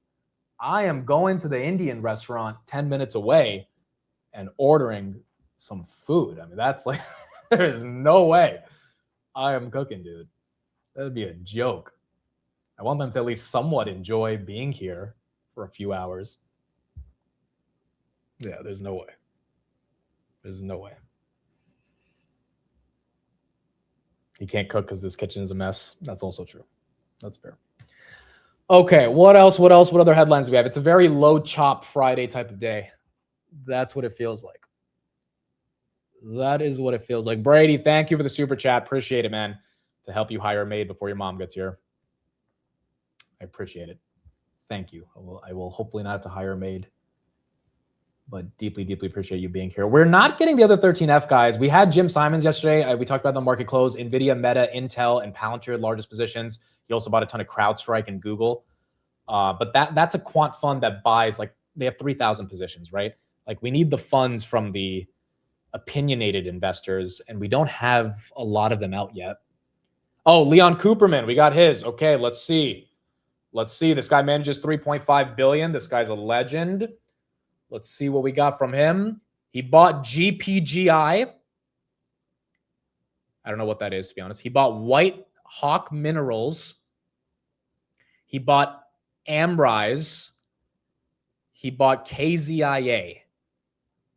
Now, Leon Cooperman tends to not be super tech-oriented. He added to 23% of Capital One. You're seeing no tech exposure here meaningfully outside of VOO, which he sold a little bit of. Rocket companies he has. Oh, he does have Vertiv. Interesting. This guy doesn't have any of the AI names outside of Oh, he has Amazon, but it's relatively small. It's like a 1% position on a $5 billion fund. He has a ton of Europe, Japan, international, Canada. There's a Canada ETF, EWC. Yo, Canada's beating the US today or this year. Oh my goodness, Canada's beating the United States. What the hell is beating the US from Canada? Don't they only have Shopify? Like, what is in Canada that's beating? What is in this thing? How are they beating us? This thing has Royal Bank of Canada, Shopify, which is 5%, TD Bank, Bank of Montreal. The Canadian banks are beating all the AI tech companies. That is crazy. Literally banks and Shopify. See, this is why the S&P has to get to 8,000. This is kind of disrespectful. Like, what? As we go red. Bank of Montreal, Bank of Nova Scotia, Enbridge, Shopify, RBC, and then TD. Dude, you guys saying put some respect on Tanner's name. I can guarantee Tanner didn't even know there's a Canada ETF. Ask him when he goes live today. Ask him, like, hey, Tanner, what's the ticker for the Canada ETF? I guarantee you he probably doesn't even know it because he would be surprised that it's beating the US. I think Brookfield's in there as well. That's incredible. AMD, what's the headline? What's the headline? Do we have a run? Do we have a run right here? We were at 504. Wow, there's got to be news there. Unless that's a technical breakout on a Friday with low volume. That's a bit suspicious. Oh, I have the Broadcom news, by the way. Broadcom is coming under pressure after it became known that a critical vulnerability in their NVWare vCenter is being actively exploited worldwide. Wow. That makes more sense than the sell side report. With attackers already persistently controlling 361 compromised IP addresses in the US, Germany, Turkey, Iran, and France. Okay, that actually makes more sense. Once again, this whole cybersecurity debate is why those cybersecurity stocks are trading at crazy multiples, but they are needed more and more. AMD, I don't have a headline, but there you go, 511. That's a big rebound from the 430 lows of last week after the 10% drop on earnings. Almost like that 10% drop was nothing. It's right back. Look at the Spain ETF. Dude, if Spain and freaking Poland are beating us, EWP. Oh my goodness, it's beating the S&P. What the hell is in Spain that's beating Amazon and Google and NVIDIA? It's just all banks, dude. I can't pronounce any of these names. Banco Santander, Banco de Sabadell. These are just all banks. Like, it's like the only banks that haven't really run or broken out heavily are the U.S. banks. JP Morgan 364, slightly green on the day. What is happening in European banks and Canadian banks that's not happening in U.S. banks? Is it because the U.S. banks are taking on all the hyperscaler debt? Like, JP Morgan is still not a $1 trillion company, which is kind of crazy. Like, it's $30 billion away. This one probably will be the first one, but it hasn't really got in that crazy breakout. U.S. banks are all financing the AI build out because of Trump. What does that have to do with Trump? What does Trump have to do with why European banks are exploding? Oh, we got Howard Marks. We got Howard Marks. Okay, let's see. Howard Marks. What do we got? What do we got? They just don't like Trump. I mean, honestly, maybe that's the reason. Maybe they're not buying U.S. banks because they don't like Trump, and they're buying their own country's banks, and that's enough to keep it moving. Yeah, interest rates, but it's not like globally interest rates are low everywhere. Interest rates are still high across the entire world. Okay, Howard Marks. He bought C Limited, 60 million bucks of it. He bought VSAT. He bought Make My Trip. Wow. Interesting. He bought MakeMyTrip.com. He bought Matthews International Corp. He bought TX. He bought Surgery Partners. He bought DPC. He bought CVC. He bought NNBR. He bought Office Property. So the only tech company he bought was C Limited, which he owned in the past. He tends to not be a tech guy. He tends to be more private credit. I don't even think he manages Oaktree anymore, but it's still his fund that gets associated with him. Yeah, nothing that crazy out of this 13F. But that's what you have. AMD is still holding onto the 5 hundos. 507. It did touch 511 right there. I think Leon Cooperman was on this morning. Let's see if we have that clip.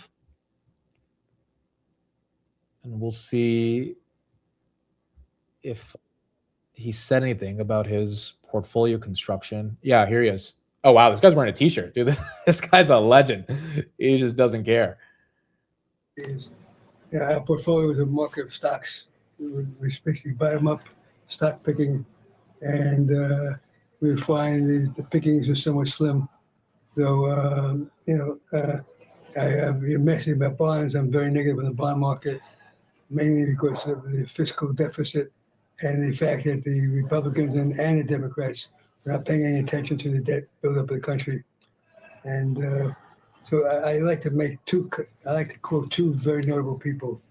One is Warren Buffett, where he talks about in 1999, he talked about what he called God's plan. Okay, once the bull market gets underway, and once you reach the point where everyone has made money, no matter what system where he or she has followed, a crowd is attracted to the game that is responding not to interest rates and profits, but simply to the fact that it seems to be a mistake to be out of stocks. It's exactly where we are now. In effect, these people superimpose, and I cannot miss the party factor on top of the fundamental factors driving the market. Okay, so Leon Cooperman is not a fan of where interest rates are right now. Now, he doesn't have a lot of tech exposure, so wherever rates go are not going to affect some of the core holdings of his portfolio.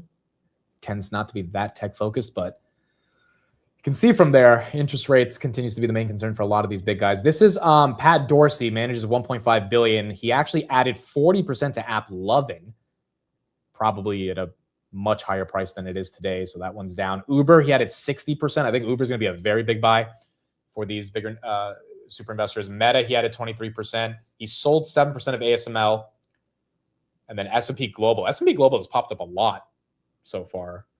A lot of people are adding to that name as well. Broadcom, again, there were two things. The sell side came out from Wolf Research and said, we're worried that Anthropic and OpenAI are not going to be able to pay them as much as we think they're going to get paid. And then number two is this cybersecurity hack, I guess, that is affecting a variety of countries. Whoa, someone just bought 4 million of calls on Google, 12/18 expiry, 4/15 strike.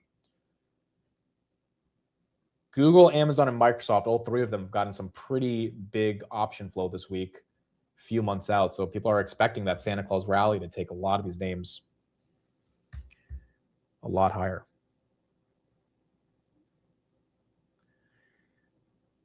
We got to see David Tepper, dude. David Tepper was loaded up on memory.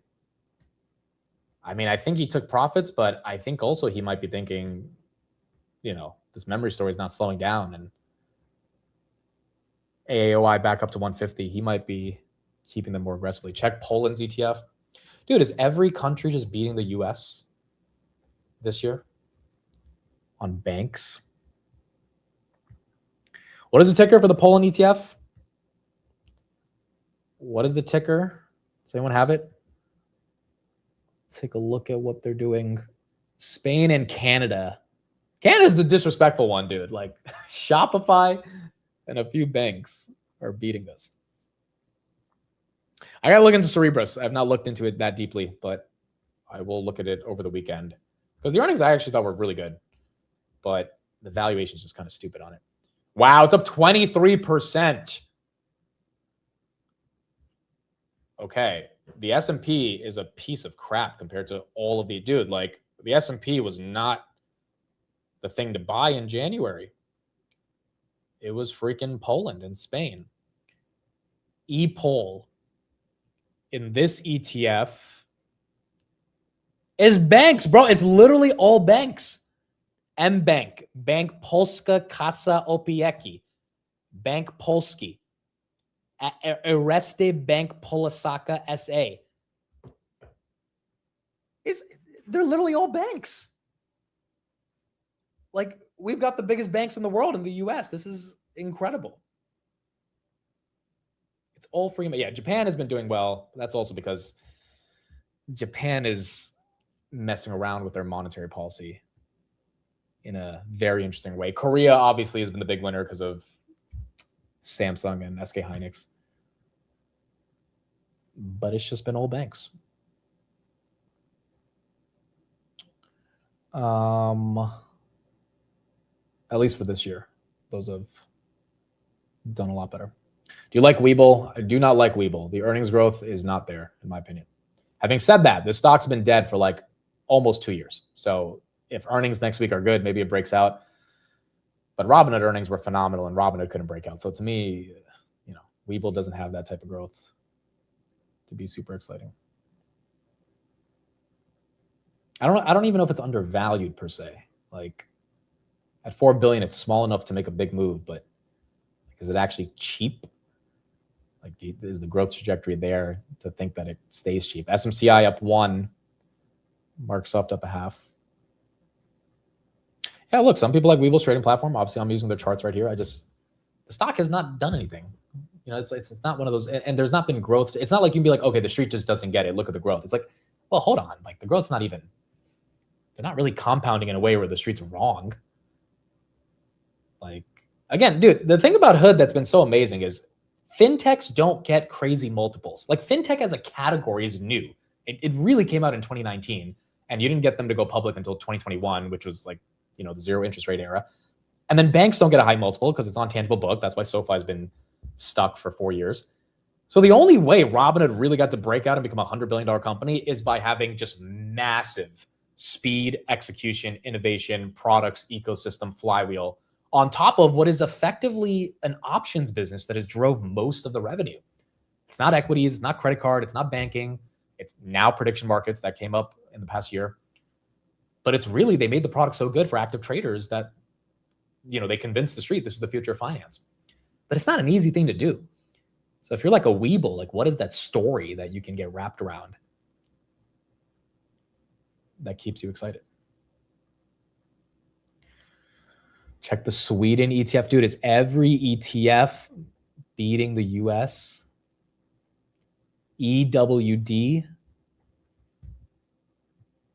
Okay, that's down 6%. That's up 6% this year. So Sweden's, we're at least not losing to the Swedes. There's no way the Turks are beating us, bro. Turkey, TUR. There's no freaking way.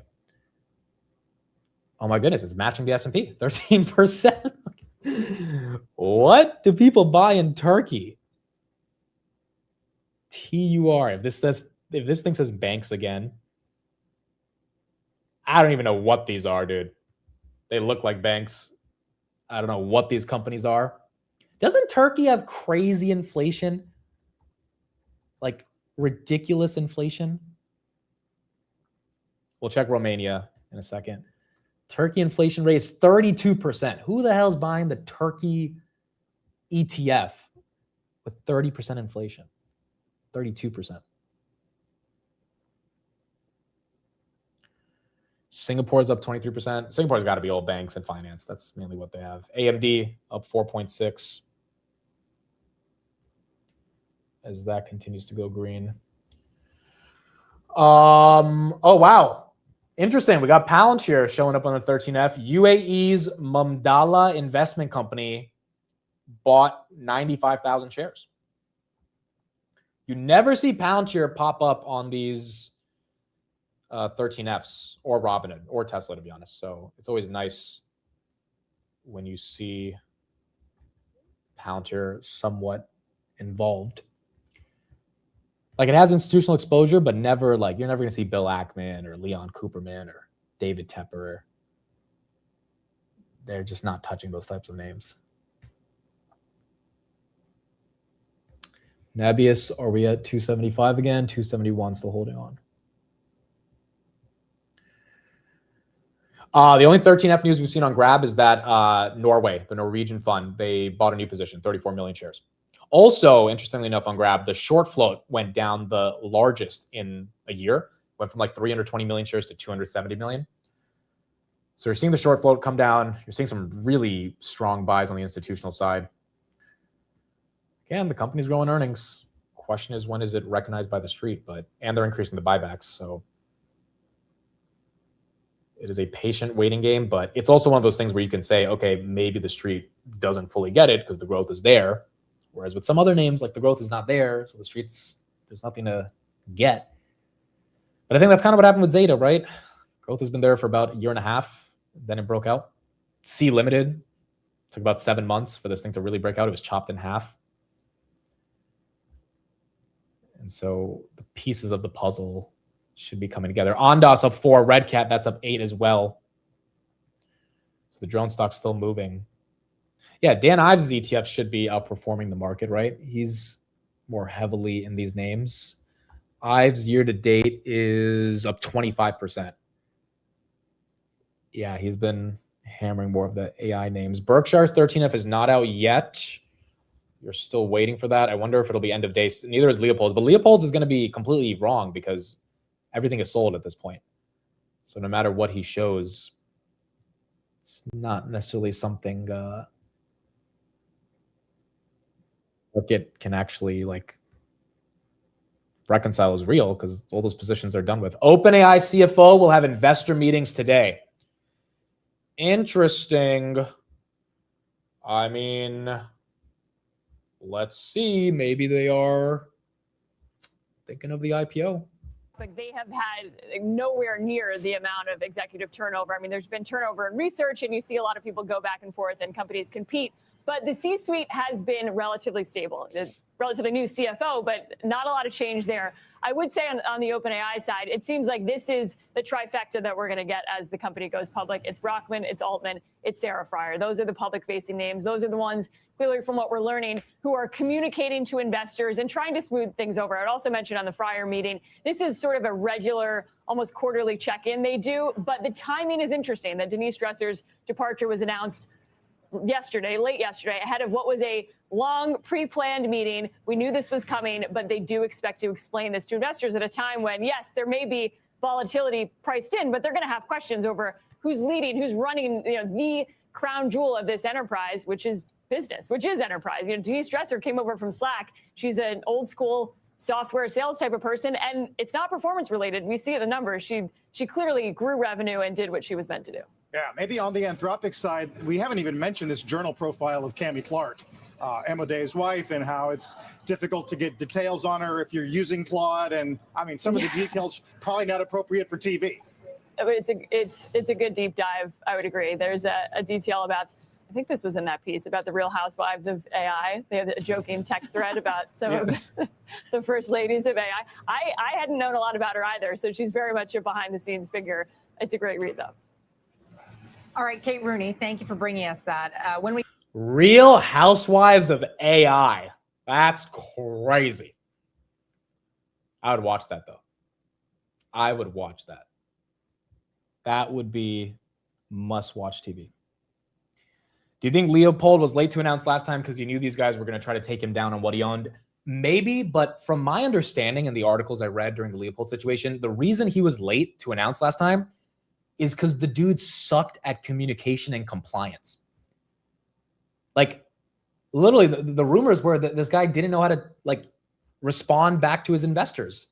He was managing 50 billion of capital, and, like, he didn't send regular updates. Like, you kind of send a monthly update to your investors if you're managing that type of money. And he just didn't talk. So what I heard is that he was late on the filing because there's only 8 people running the firm. It's like 8 dudes.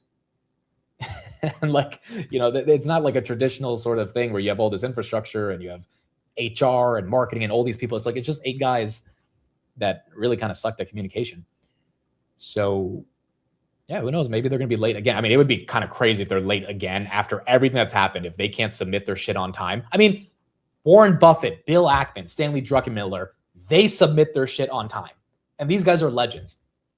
And this guy misses the deadline on like something that you have to submit. It's crazy. SanDisk back above 1600. So if we actually don't get it, I would be very surprised here. Yes, Bill Ackman's second largest holding is Uber. By the way, Pelosi's, dude, Uber seems like a buy. It really does seem like a buy. Pelosi's in this thing as well. Like, this is too big of a blue chip stock to be held down forever because of robo-taxi fears. Especially when robo-taxi is not a thing right now. Like, it's not a thing. Like, no one cares about the robo-taxi. No one's talking about it. It's not growing on Waymo side or Tesla side. And I shouldn't say not growing, but not growing to the level by which it's like decimating the auto industry. I mean, like, whatever models you have for robo-taxi, you know, becoming every third mile that's driven in the country, that's just like, it's not happening. I mean, the tech's not even there yet. FSD is amazing, but the tech has still not been legally approved to be in the back seat and have a driverless car just take you around. Like, it's not fully there yet. That's why Waymo is geofenced. Like, you can't deny those cash flows for that long with Uber, especially as they continue to expand. So I think this one's going to be a winner. I think the big guys know this thing can't be. I mean, it's a little bit flat all year. So also it's like been coiling to potentially get that breakout. JP Morgan sets the Knicks value at 12 billion after Lakers sale. You know, I was talking about this with Steve in the morning, ironically. I think if the Lakers are worth 12, the Knicks are worth 15. Having said that, the Knicks aren't as big of a brand as LA because the Lakers have all these championships, Kobe, Magic, Kareem. Like, there's all those people that make Lakers internationally probably bigger than the Knicks. But if the Knicks can win a couple more rings, New York City, like, I think that brand could be worth more than Lakers.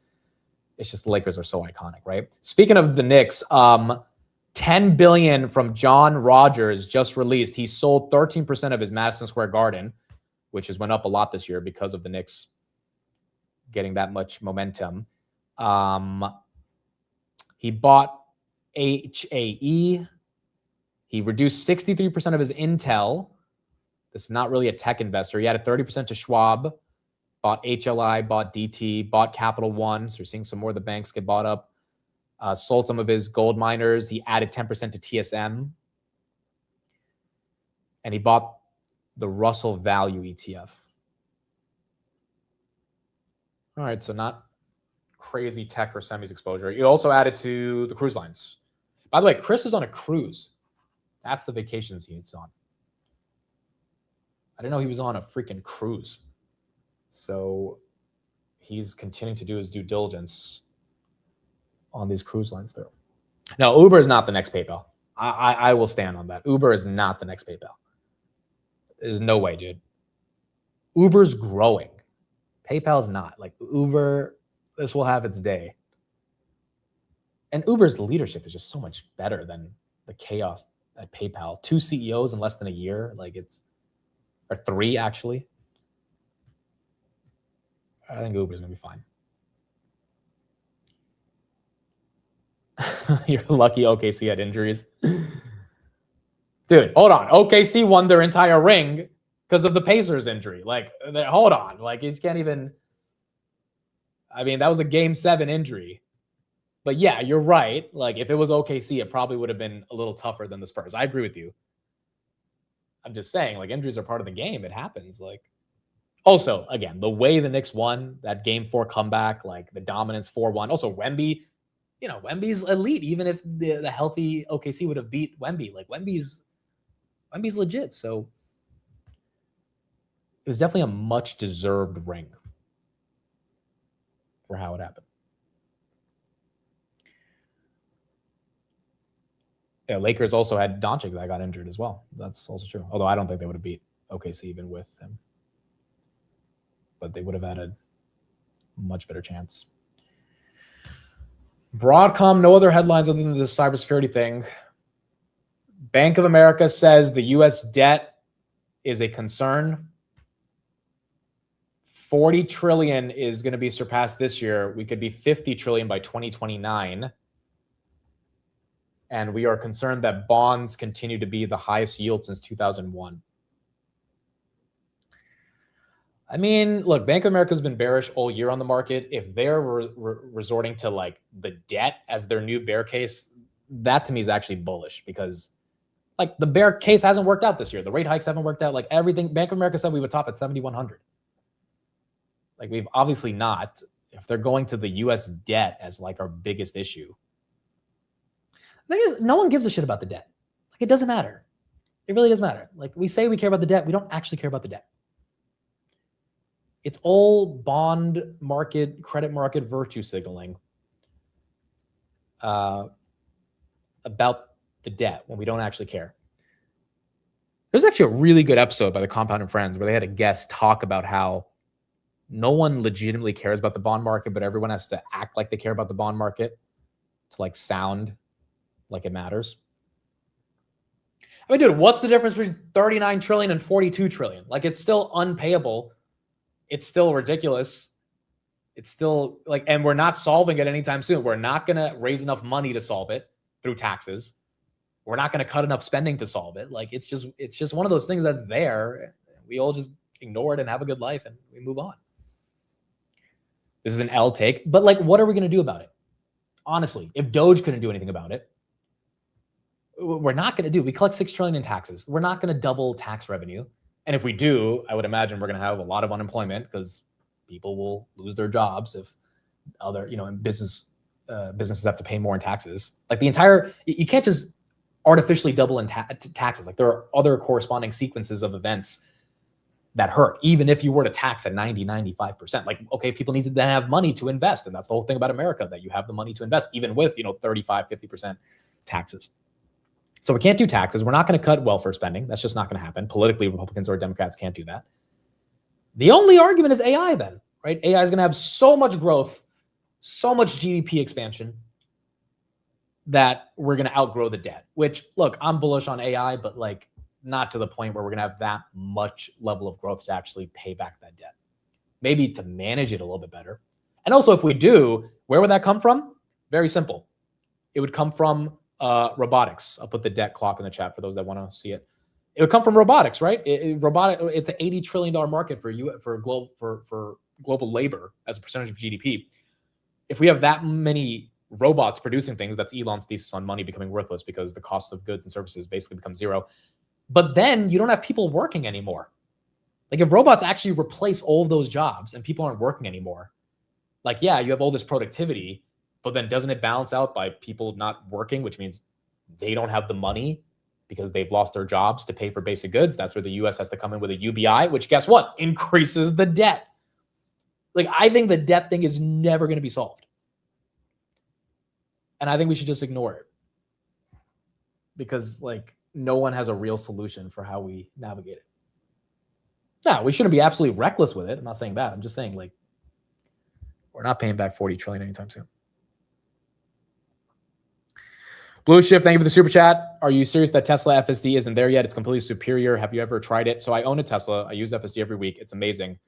My broader argument is that robo-taxis are not running the streets of America or any other country, quite frankly, in a way that would get you to really think that Tesla should be like a $10 trillion company. That was the vision that ARK put out in this model that like, it'll cost $1 per mile and every other mile will be driven by a robotaxi. Like, we're not there yet.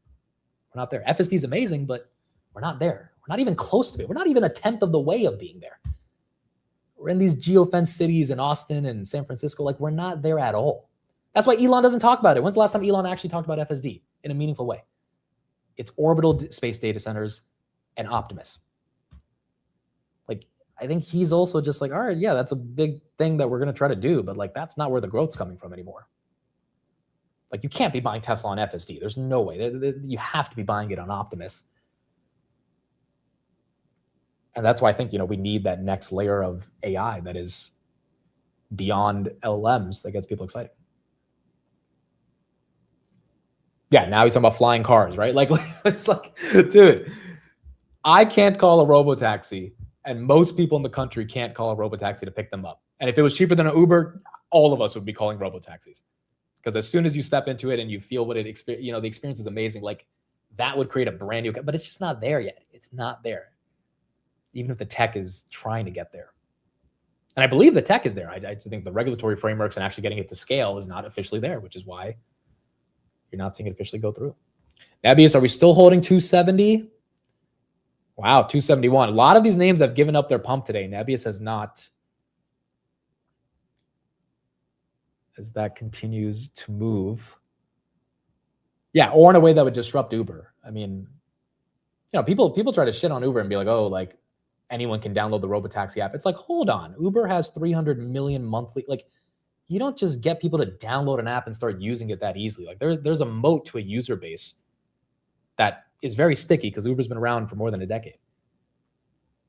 So you got to compel them with cheaper prices or with a way better experience and with supply. Like, dude, Uber had to do some ruthless shit to get supply back in freaking 2009. Like, they got to the point where Tim Cook literally called them into the office because of what Travis was doing on the app to like hide Lyft from seeing his drivers and stuff. And he like almost threatened to take him off the app store because he was like, dude, this is illegal. Like, you can't do this. But Travis didn't care. He was like, dude, we need more drivers. We got to figure it out. Like, it's just not easy to build that type of network, especially at scale. NVIDIA 226, as that is stuck below 227, but still up above 220.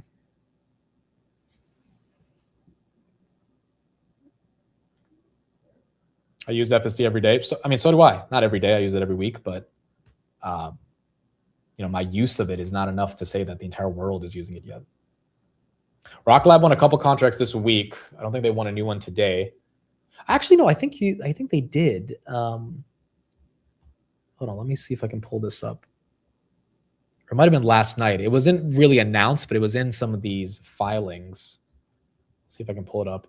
UMAC up 27%. This one's been the biggest drone beneficiary here today. SanDisk, did we come right back? Wow, SanDisk, okay, 1665. This might actually be the retest to buy on. This might be the retest. Yeah, it's a pretty good recovery.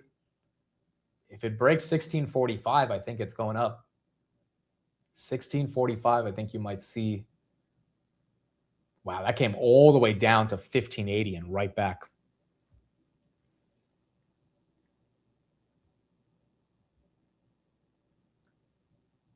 That actually looks kind of good, not going to lie. Hood looks kind of good too, not going to lie. This has been a good week for trading. This week has actually been, all 4 days have done really well. And honestly, it's been Hood and Rocket Lab for me all week. All week it's been Hood and Rocket Lab. I kind of refined the system that I had this week. I was talking to my uncle about it yesterday. Like, I changed a few things I was doing and it's like working. Because again, I don't have volume because I trade after the show. So I need to do something to counteract the fact that the volume's not there. And there's a few things this week that I looked at that I think have like helped me still benefit from a good setup, even without like the 9:30 a.m. volume being there. Bloom Energy up 1, even though that was up 6 today. Yeah, also a good week for investing. That's also, it's a good week when you have, whatever, 1,000 shares of Nebius and it goes up, I don't know, $50, 50,000 in a week. Like, that's not bad. That's not bad. You have 100 shares of Nebius and it's up 5,000 a week. Like, I mean, just a massive week across the board for Nebius, CoreWeave, SanDisk, NVIDIA finally getting some love, 220s. The software names, Palantir, obviously continuing its momentum. Just a crazy jolts of excitement finally coming back into a lot of these names.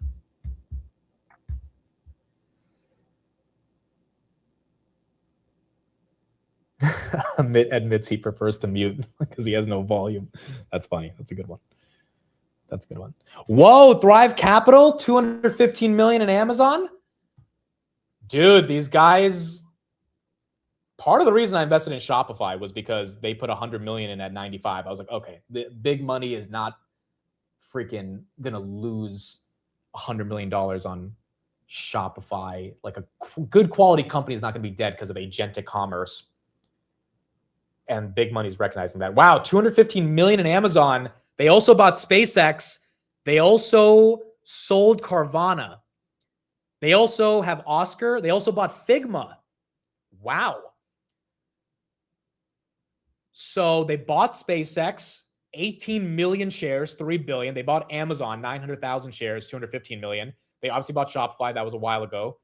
895,000. That was disclosed before. Figma, 4.3 million. Oscar, they've had that for a while because I think Josh is on the board of that company, right?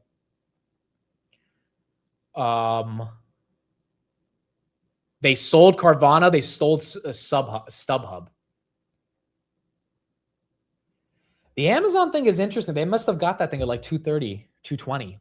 They bought the dip on that. Amazon down right here. Huh. Amazon and Shopee is what they bought as the new positions. And then SpaceX. The thing about SpaceX is we don't know if these guys are still holding it. Because if you bought it at 135 and it went to 230 and their 3 billion turned into like, 5 billion. I mean, at some point they might have taken profit. Now, then again, I don't know if, well, no, they were allowed to because they were just buying it on the open market. There's no restrictions on them. So we're going to have to wait another 5 weeks to see if they're actually holding on to this stuff just because they ran so much. But all right, Amazon getting some more big money coming into it. And then Shopify, they disclosed that a while ago when it was around $90.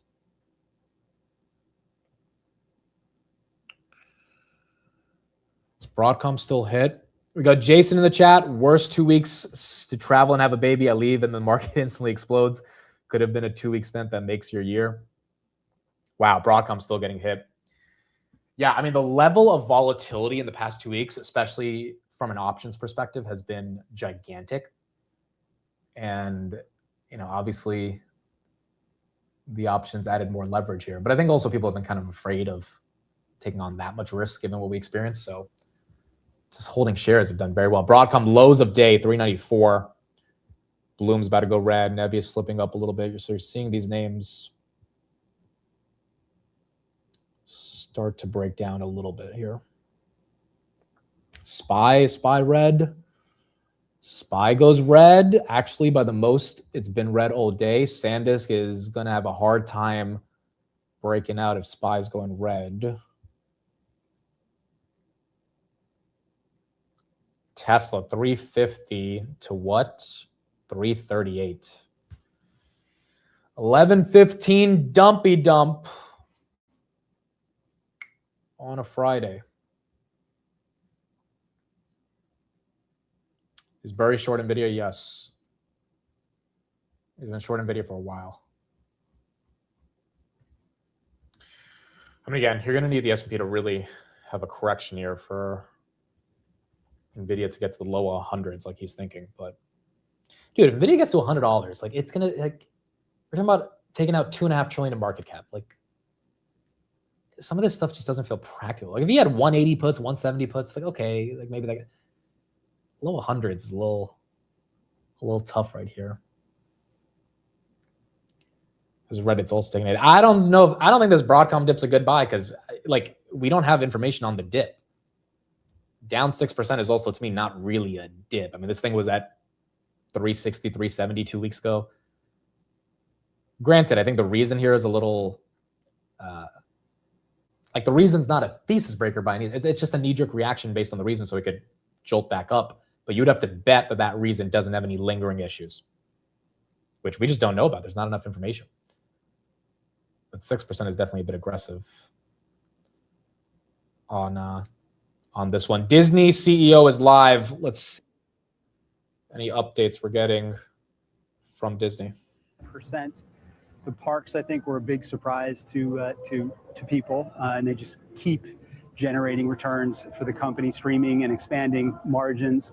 We're delivering on everything that we said we're going to deliver on. I think there's clarity inside of the organization in terms of where we need to go next. A lot of stability with the team. So, almost 6 months in, I'm feeling pretty good about where we are. So where do you want to go next? How is your strategy going to be different than Bob Iger's? Well, first, Bob left me with a very strong business. Streaming is now profitable. It wasn't just a couple of years ago. The parks division, we talked about turbocharging. That is out now into the world, and you're seeing that pay dividends back to us. ESPN has made the pivot to direct to consumer. Our movies and our movie slates are really strong. So he provided me with a foundation from which we can now grow into this next chapter. And this next chapter is about, number one, telling great stories. We'll never forget that. We want to move with more speed and urgency than we have before, embrace technology even more aggressively than we have in the past. And importantly, bring this company together to act like one Disney, which you've heard me say before. There are so many other competitors out there that would love to have the IP that we have, that would love to have the collection of businesses that we have in the scale. We have all of that. So if we operate as one consolidated business across everything that we do, that is incredibly powerful. For years, I mean, the same argument on Disney continues to be, I think, the concern, which is, can that IP continues to be monetized, and what is the new IP they're creating? And they've had some good movies this year, $3.95 on Broadcom.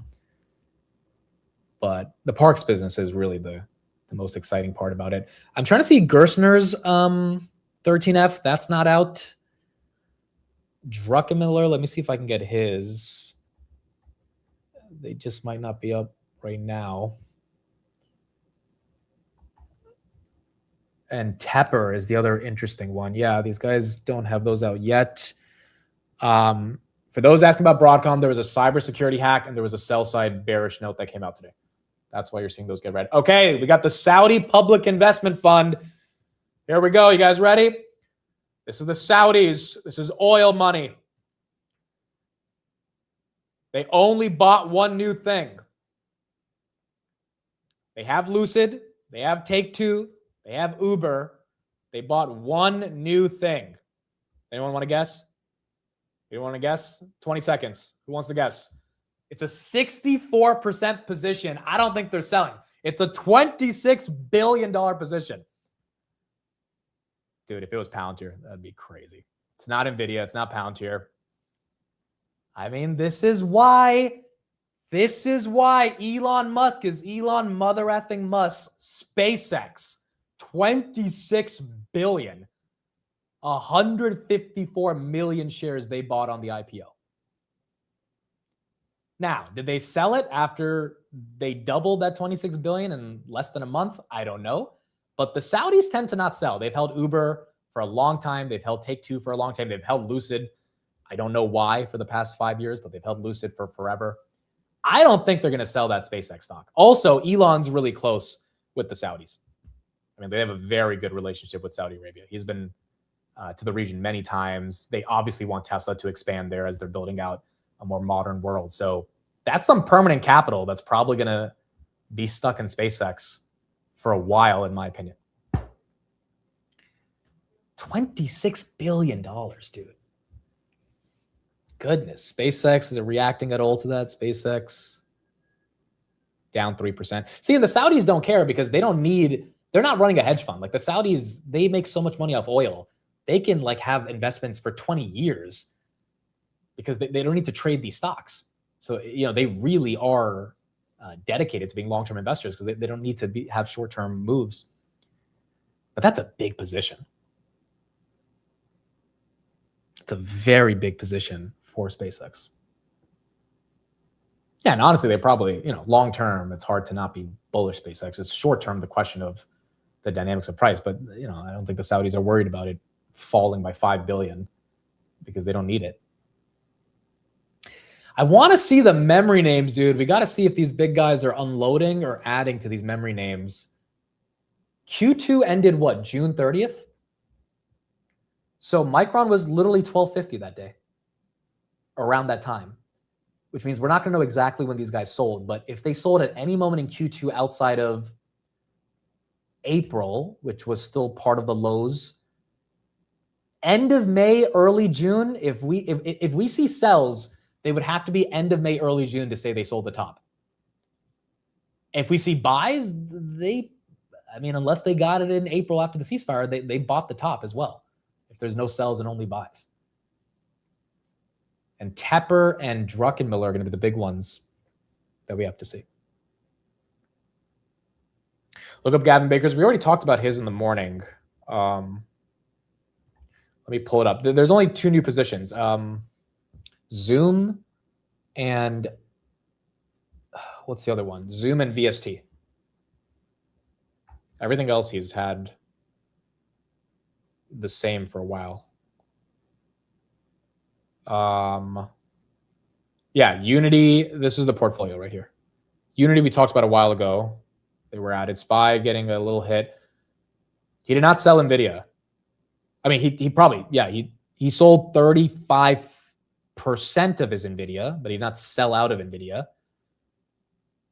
He sold some of Coherent. He sold Lumentum. He sold Ciena. He sold DKS, and he sold some NVIDIA. He added to Micron, 21,000 shares, added to Unity, added to Google, added to Zoom. That was a new position. Wow, he bought 1 million shares of this thing, $100 million position just in Zoom. That is absolutely for Anthropic. And I don't think any other reason. He bought 78 million of VST. Credo's also a new position, 102 million. Roblox he's at for a while. Twilio is at for a while. And Palo Alto, that's also a new position, 562,000. So it's actually Zoom, Vistra, Palo Alto, and Credo. Unity is new, right? No, Unity's at for a while. Unity, he's just at it for a while. Then ALab, he's at for a while. Yeah, so he did sell 677,000 shares of NVIDIA. He still has 1.2 million as the semis take a dump right now. Whoa, SpaceX continuing to get hit. Micron still green. Is Broadcom causing this for the semis? SPY now low of days officially. Nebius loses 270. AMD looks like it might lose 500. He does not have Cerebras. Cerebras down another 6% today.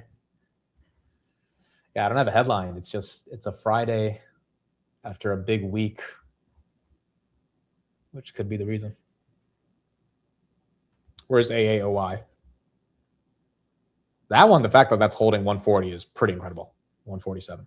Yeah, look, the SPY volume, 8 million shares is crazy, guys. Like, this is, no one's playing the game. We need people to play the game. If no one's playing the game, there's no game to be played. That was deep. That was kind of bars, to be honest. That was kind of deep. I'm not going to lie. If no one's playing the game, there's no game to be played. Put that on a t-shirt right now. Put that in like the quotes that like Socrates used to say. Like, if no one's playing the game, there's no game to be. That's kind of fire, low-key. Like, tell me that's not. That's a tweet. That should be like a 50 million viewed tweet. Yeah, trademark that, dude. But yeah, 8 million shares on S&P. There's nothing. Oh, tell me that's not like kind of deep. Like, if you're having a conversation with someone one day and you just bust out, if no one's playing the game, there's no game to be played. I mean, tell me they're not going to look at you and be like, that's deep. Like I think that's legit. Thrive Capital, $3 billion in SpaceX, and then Saudi Public Investment Fund, $26 billion in SpaceX. It's really SpaceX that's SpaceX and SAS is dominating these 13Fs. Nothing else. Is that your grinder profile? Okay, you know what? This is getting a bit ridiculous. Although, like, if I were to make a profile, not on Grindr, but like in general on the dating apps, I feel like that's a perfect bio. Like, tell me that's not instant likes immediately. People are like, oh, that's deep. I want to learn more about this person, you know? I leave for 1 hour and all the stocks are down. I am sorry you came back to a red day, but it was a really good week, and it is a Friday, which is the perfect recipe for this stuff going down. We got another 13F. This person manages 2.9 billion. That's got to be like a French name. I don't know how to say this. Francois Rocan of Gavarni Capital. Sold 2% of Google. Added to Progressive. Sold 1% of Meta. Added to Schwab. Bought the New York Times. Why are the... Berkshire bought the New York Times last time as well. Bought Viva, which did great, software. Bought MasterCard, bought Hawkins, reduced Apple, bought the Qs, not a lot. Sold 6% of Microsoft. Sold 55% of TSM, sold 7% of SPY. Okay, so nothing too crazy here. We're still waiting for the big ones. The big ones is what we need to see. The big ones are the ones we are looking for. Oil is flat to down. Yeah, guys, there's just like no volume. Or there's not even like, I mean, there's a few option flows that are a bit aggressive, but you're not seeing the like 100K, 200K premiums come in today. And there's definitely not a lot of weekly 0 DTEs that are being traded here. Like, I'm pulling up the volume for a couple of these stocks with like 2,000 contracts, 1,000 contracts. It's not a lot. Robinhood looks like it might go below 97. Meta volatility kind of flat, 592. Oh, you guys heard the sirens? It's been better with the sirens recently. A few months ago, it was like every day there was so many of them.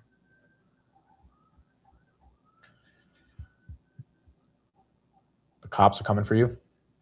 Dude, if they put me in handcuffs, I would be like, guys, if no one's playing the game, there's no game to be played. Think about that. I'd be like, if I wasn't breaking the law, you guys wouldn't have anyone to arrest. If I wasn't playing the game of life and breaking the rules, you guys wouldn't have a job. Think about that. No one's playing the game. There's no game to be played. SpaceX down 2.9 as that continues to go red. Let's hear from the professor. He was on yesterday, and let's get kind of his take of where he thinks oil is going. I know you guys are still thinking about the quote because you should. It's deep. There's a lot to analyze there. I mean, quite frankly, I don't want to put that quote up there with the deepness of Bohemian Rhapsody, but I'm just saying, like, I think Freddie Mercury would think that quote was pretty deep as well. He would think about it. If I say so myself, I'm just saying. Clearing event. And I think that gave confidence to people. Well, there's some leverage built in there, but it's not excessive. And then the CPI and the PPI report today, this week, are actually quite good. Goldman Sachs, which is the best at looking at all the details on how that affects the PCE deflator that comes out later in the month, lowered their estimate of what the PCE is going to be, both for the CPI and the PPI. Said it's going to go up only 0.2%, and half of that, 1/10 of that percent, is that crazy portfolio management a section of the price index. That is mostly due to the rise of the stock market. Certainly not a bad thing. So, I mean, what we got this week in terms of real data. Now we do get, of course, retail sales tomorrow, but certainly on the price, I have a feeling if oil certainly stays in that low 80s, I don't see any way that Warsh is going to raise in September, and the earnings parade continues. Yeah, it seems like we can scratch out the hike for September. I asked. By the way, part of the reason we're red today, consumer sentiment was a miss, but also retail sales. We didn't talk about it too much. The street wanted 0.1%. It was negative 0.6. So you get a bad retail sales print, like a pretty bad retail sales print with, which is ironically good for inflation, with a bad consumer sentiment print. I mean, I'm not saying that's the reason we're red, but you could put those together as like part of a reason for why we're not continuing the rally. A question at the very top of the program, Professor, and I'd like your answer to it as well. Whether investors are simply too bullish. For a variety of reasons, they're justified to be bullish, but some would say, well, could have an earnings bubble. Maybe this is the peak of it, and other reasons as well. Or are we not bullish enough because we actually have more staying power in the earnings story than we think, along with some other issues like inflation coming down, and then the Fed eventually cutting interest rates, not raising them. And productivity, which, as you know, it has lagged the first 2 quarters of this year, but it looks like it might really pick up in this third and fourth quarter. I mean, AI really beginning to come in, and AI not just causing the earnings to go up because of the hyperscalers and all the spending on the infrastructure, but again, as we've talked about so many times, firms using it to reduce their own expenses, to increase the margins, which have been, pretty stagnant for the non-tech group. If you take a look historically. Now, certainly overall, and as you commented at the beginning of the program, I mean, margins overall on the S&P are at all-time highs. Which is why that earnings growth continues to be so strong, and that's why, we're trading at all-time highs in the market. By the way, folks, we got another 13F from a pretty big whale who just sold a ton, not just a ton, they sold all of their Broadcom on a day where Broadcom is obviously getting hit pretty hard. Our boy Matt Money sold his Broadcom. He said, sold Broadcom, bought GPIX. I now have over 2,500 shares, which will give me 40 cents per share per month. So GPIX, for those that don't know, is Goldman Sachs S&P 500 covered call income ETF. So it's an actively managed ETF using a call strategy. And our boy Matt is out of Broadcom and into GPIX. Now, I don't know when he bought it. I think he bought it like 330, 340. I don't actually know when he bought it, but it looks like he's going for a little bit more safety right now. Broadcom versus a covered call ETF, definitely not as safe. And you have more whales that are out there continuing to dump this name today. 393 down about 5.8% as it continues to go down. I don't have the rest of his 13F, but I do have that tweet. So I don't know if we're going to get Drux or Altimeter anytime soon. If we don't, then we're going to have to talk about it next week. Again, I will not be doing a market close today. Just not going to be here. Going to be with family. But I'll ask Steve. Maybe Steve does the close today. If not, then if you follow me on X, I will definitely tweet about all these different 13Fs. But also, if you're, again, even if I'm not here at Cactus Jack, you've got to be in that terminal. It's for free. Hooks up to your WhatsApp. Linking it right there. I can promise you Cactus will have the updates after the bell if we get them. We should be getting them throughout the day. We might get them like in an hour, even if we don't get them right now. But if not, after the bell, Leopold, Druckenmiller, all those guys, we should get it. Does GPIX do good if the market crashes? Well, it will go down because the S&P will go down. Like in freaking March, it was at 50, which was down 5% year to date. Sorry, 7% year to date, which was basically what the S&P was down. But the dividends you get from the covered calls and the premiums they're selling on top, it's meant to replicate the S&P, but with the addition of those dividends from the premiums on covered calls. So yeah, it's going to go down, the underlying asset, if the S&P goes down, but you'll still collect some premium along the way. Nebius 267, Uber down about 0.5% as well.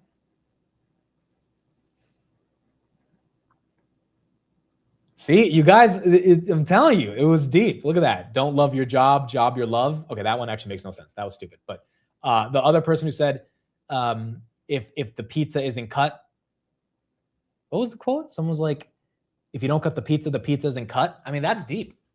If you don't cut the pizza isn't cut. I'm telling you, that was off the dome. I promise I didn't steal that from anybody. I promise.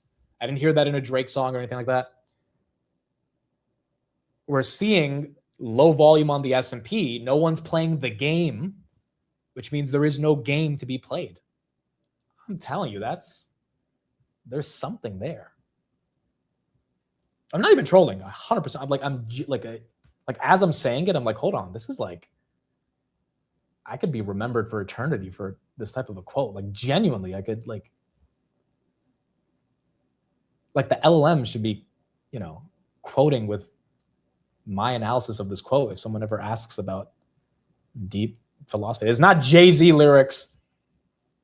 I think this kind of rivals a lot of the stuff Jay-Z is. I mean, he's had some good bars, but like, has he ever said if no one's playing the game, there's no game to be played? Yeah, I don't think he's ever said that.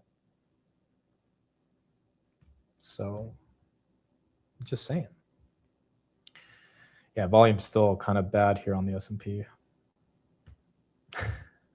I came back to the stream for this. Dude, there's no volume. What do you want me to do? We got Broadcom falling off a cliff for this weird sell-side report and this cybersecurity concern. We have memory that's just flat. The drones are at least up today. It's kind of hard to trade this stuff too, because like if there's no volume, you kind of don't know, like Robinhood getting back to 97, like is that even real? Could it just fade right back to 96.50 for whatever reason? Intel was at 107 today, now at 102, and now S&P going red. You're just seeing everything kind of consolidate or stay flat. Tell Triple V to buy something. I think he's traveling right now. So I don't even know if he's like actively trading. Is NVIDIA going up on earnings this time? I need to know. I think so, Tesla Granny. I think so. If they don't, we're topping out after NVIDIA earnings. If NVIDIA falls 10%, we're topping out. September is going to be ugly. Like if they can't make a move up, at least let them stay flat. But every time they stay flat, the next 2 days they fall off a cliff. Like it sucks, but it happens every time with NVIDIA. And NVIDIA is basically the market, right? If NVIDIA can't make a move after what's going to be probably the best earnings we've ever seen, yeah, we're going to be taking a breather. I just don't think we have to take like a 10% downhill move on the S&P. So that one's going to be very, very important. It's from a Queen song. Hold on, let's ask Gemini. Has anyone ever said a quote, if no one is playing the game, there is no game to be played? She's going to say no one's ever said that. Yeah, there you go, guys. Like, come on. 5 trillion in CapEx. We have to trust the answers it gives us. No famous historical figure, philosopher, or writer is recorded as saying the exact phrase. Outside of me. Like, you guys just witnessed history on this stream today. Like, genuinely witnessed history. And it's actually deep. Like, you can joke and say it's not deep, but like in the back of your head, you're like, it's pretty deep. That's what happens on a day where no one's actually playing the game in these markets. All right, I think that's it for us. We'll see if we get these other 13 Fs later. But in small print, because no one is that stupid. It's a good quote, dude. It's a good quote. We are going to have a really exciting Basis Points episode next week with a special guest. I told you guys about the quant guest, but there's another guest that's going to be joining. So we're going to have 2 guests next week that I think you guys will enjoy. We'll keep the regular episode as always. We'll have another episode today at 6 p.m. So we'll have our regular Basis Points tonight. But next week we have 2 really good guests that I think you guys will like. Yeah, Yeah, I'll be back Monday. Futures, unless Trump says something, I don't think futures we're going to have any serious price. I mean, if people aren't trading today, part of the reason futures have been so exciting over the past 7 months is because every Saturday Trump says something about Iran and then the market has to react to it, even though it becomes incredibly volatile. Or he says something good about Iran and the market reacts to it positively. So oil's kind of stabilizing. The semis are back. Software is stabilizing. Like, you might just have a boring market for the next couple months. And honestly, that would not be a horrible way to end out the year after the insanity that we have collectively all been experiencing over the past couple of weeks. Elaine says, have a great weekend. Elaine, you too as well. I know you've been spending more time with your daughter. Shout out to Elaine, OG of the channel, OG Palantard as well. It's been a fun couple weeks for people in Palantir, fun couple weeks for people in software, fun couple weeks for at least the recovery in software. Obviously a fun week for those in Nebius and CoreWeave heavy. Like, it's been one of those weeks where everyone got a little piece of the pie, even Tesla rebounding. Shopify, Reddit, S&P, Rocket Labs getting above that $80 range, SpaceX recovering. I mean, just a lot of these names that have made a move back, which is nice to see. Zeta, big week for them. SoFi at least holding above 18. It was stuck at 15, 16 a while ago. AOI is up. Google recovering from the 320s. So it's one of those things where if we do chill out for the next month, maybe that's okay. Yeah, the 30-year bond is not fun, but the market's also coming to grips with it. And now it's going to be up to the Fed to figure out where this goes. This is a hay in a needle stack moment. That is correct. I haven't used that phrase in so long, quite frankly, because sometimes, you don't, you let the phrase speak for itself. You don't have to overuse it. You let it kind of digest into the consciousness of the world. But the hay in a needle stack is the actual way to make the point of what people are trying to say when they say needle in a haystack. And there was that beautiful day in 2023 when I said hay in a needle stack that so many of you remember. And that went down in the history books. So it is not needle in the haystack. If you're trying to find something, like if it's hard to find something, it would be harder to find a hay in a stack of needles than a needle in a stack of hays. Like, if you actually think about it, my version is the correct version, and it's the deeper version. Just like the quote we heard today. So I don't know what to tell you guys. But that's how it is. Just end the stream now. Dude, I'm telling you this quote. If no one's here to play the game can't be played. Like, there is something there. There is something freaking there. The next time I have like a public appearance that we're all hyped for, whether it's like an earnings call question or like some event, I'm just, that'll just naturally come through and you guys will know at that moment. And everyone in the audience, they're going to sit back and think about that one. They're going to sit back and think about it. Tess says, no, we won't. All right, whatever. That is it for us. Do we have to do word of the day? I mean, that quote in and of itself was deep enough, I feel like, to be the word of the day. He's lost it. Honestly, we just don't have these 13Fs. Like, that's the only thing we need today. And I'm really curious, dude. Tepper and Druckenmiller, but it might be after hours too, so we might just have to wait for that. Until then, I think the market's also reacting of like, why would we make any big decisions on these stocks when it's Friday, low volume, we've already had a massive rally, and we don't know what the big guys are doing yet. So you might just have to wait for it. Oh yeah, we do have to do song of the week. We do have to do that. Okay, we'll do that as well. So word of the day, autocatalytic,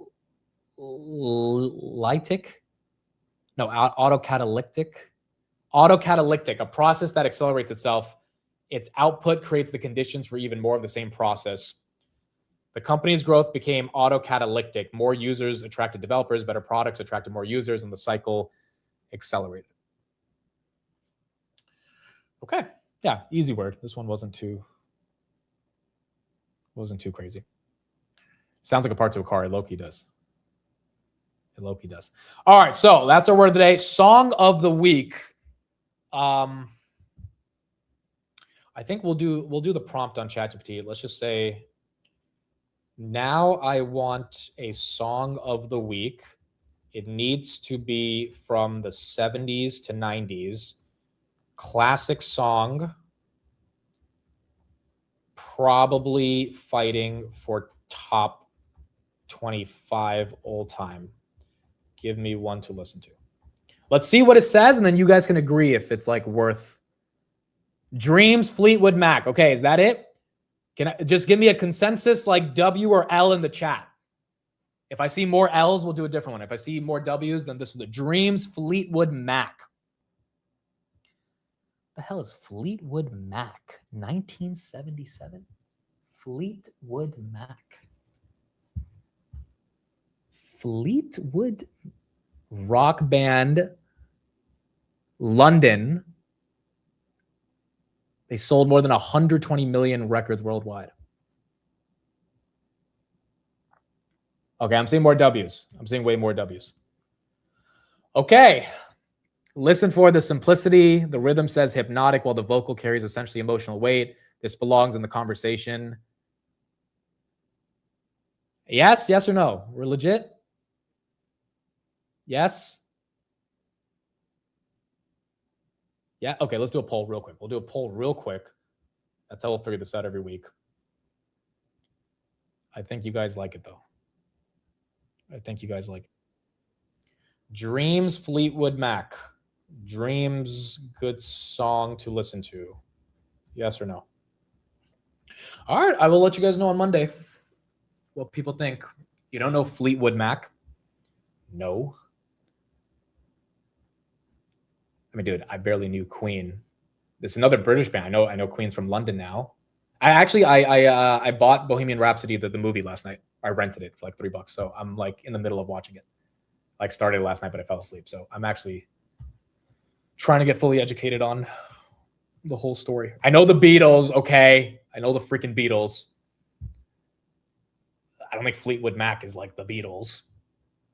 But Donvin, thank you for the super chat. Battling through a recent layoff. Your goofy ass made me smile this morning in between job applications. Thank you, brother. Donvin, I'm sorry about the layoff, man. But yeah, happy you got a little bit of humor in the midst of it. If there's anything I can do to help, I don't know what field you work in, but like hit me up on X. I mean, for anyone who's got laid off, I will.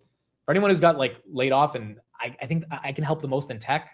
I know some people, if like there's anything I can do to like introduce a recruiter or something like that, or just introduce a person who works at a certain company, just hit me up. I can't promise I can do something, but if I can, I will try to make any connection. Like someone actually hit me up 2 weeks ago and I made a connection. I don't know if it's going to result in a job, but anything I can do, I can try to help out. Leah, thank you for the $10 super chat as well.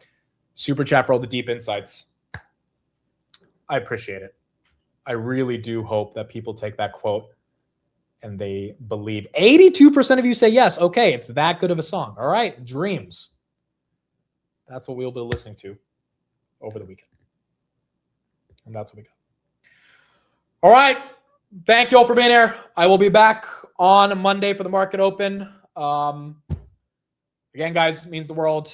It's been a long week. It's been one of those weeks where getting to just see the market go up again and getting to participate in the economic mobility of us allocating to assets and being crazy enough to think that we can pick stocks. Like, it is really cool to see that journey be rewarded, given how much it was not rewarded in July. And it's part of the reason we do this, right? It's part of the reason we spend so much time, dedicate all this time. Like, I know a lot of us ultimately want to give back to our families. That's like the real big purpose most of us invest.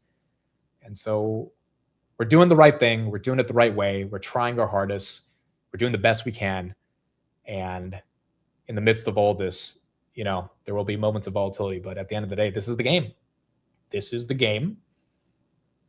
We all have to play the game. Otherwise, there is no game to be played. And that is why we continue to play this game. Having said that, we are going to spam Steve's stream.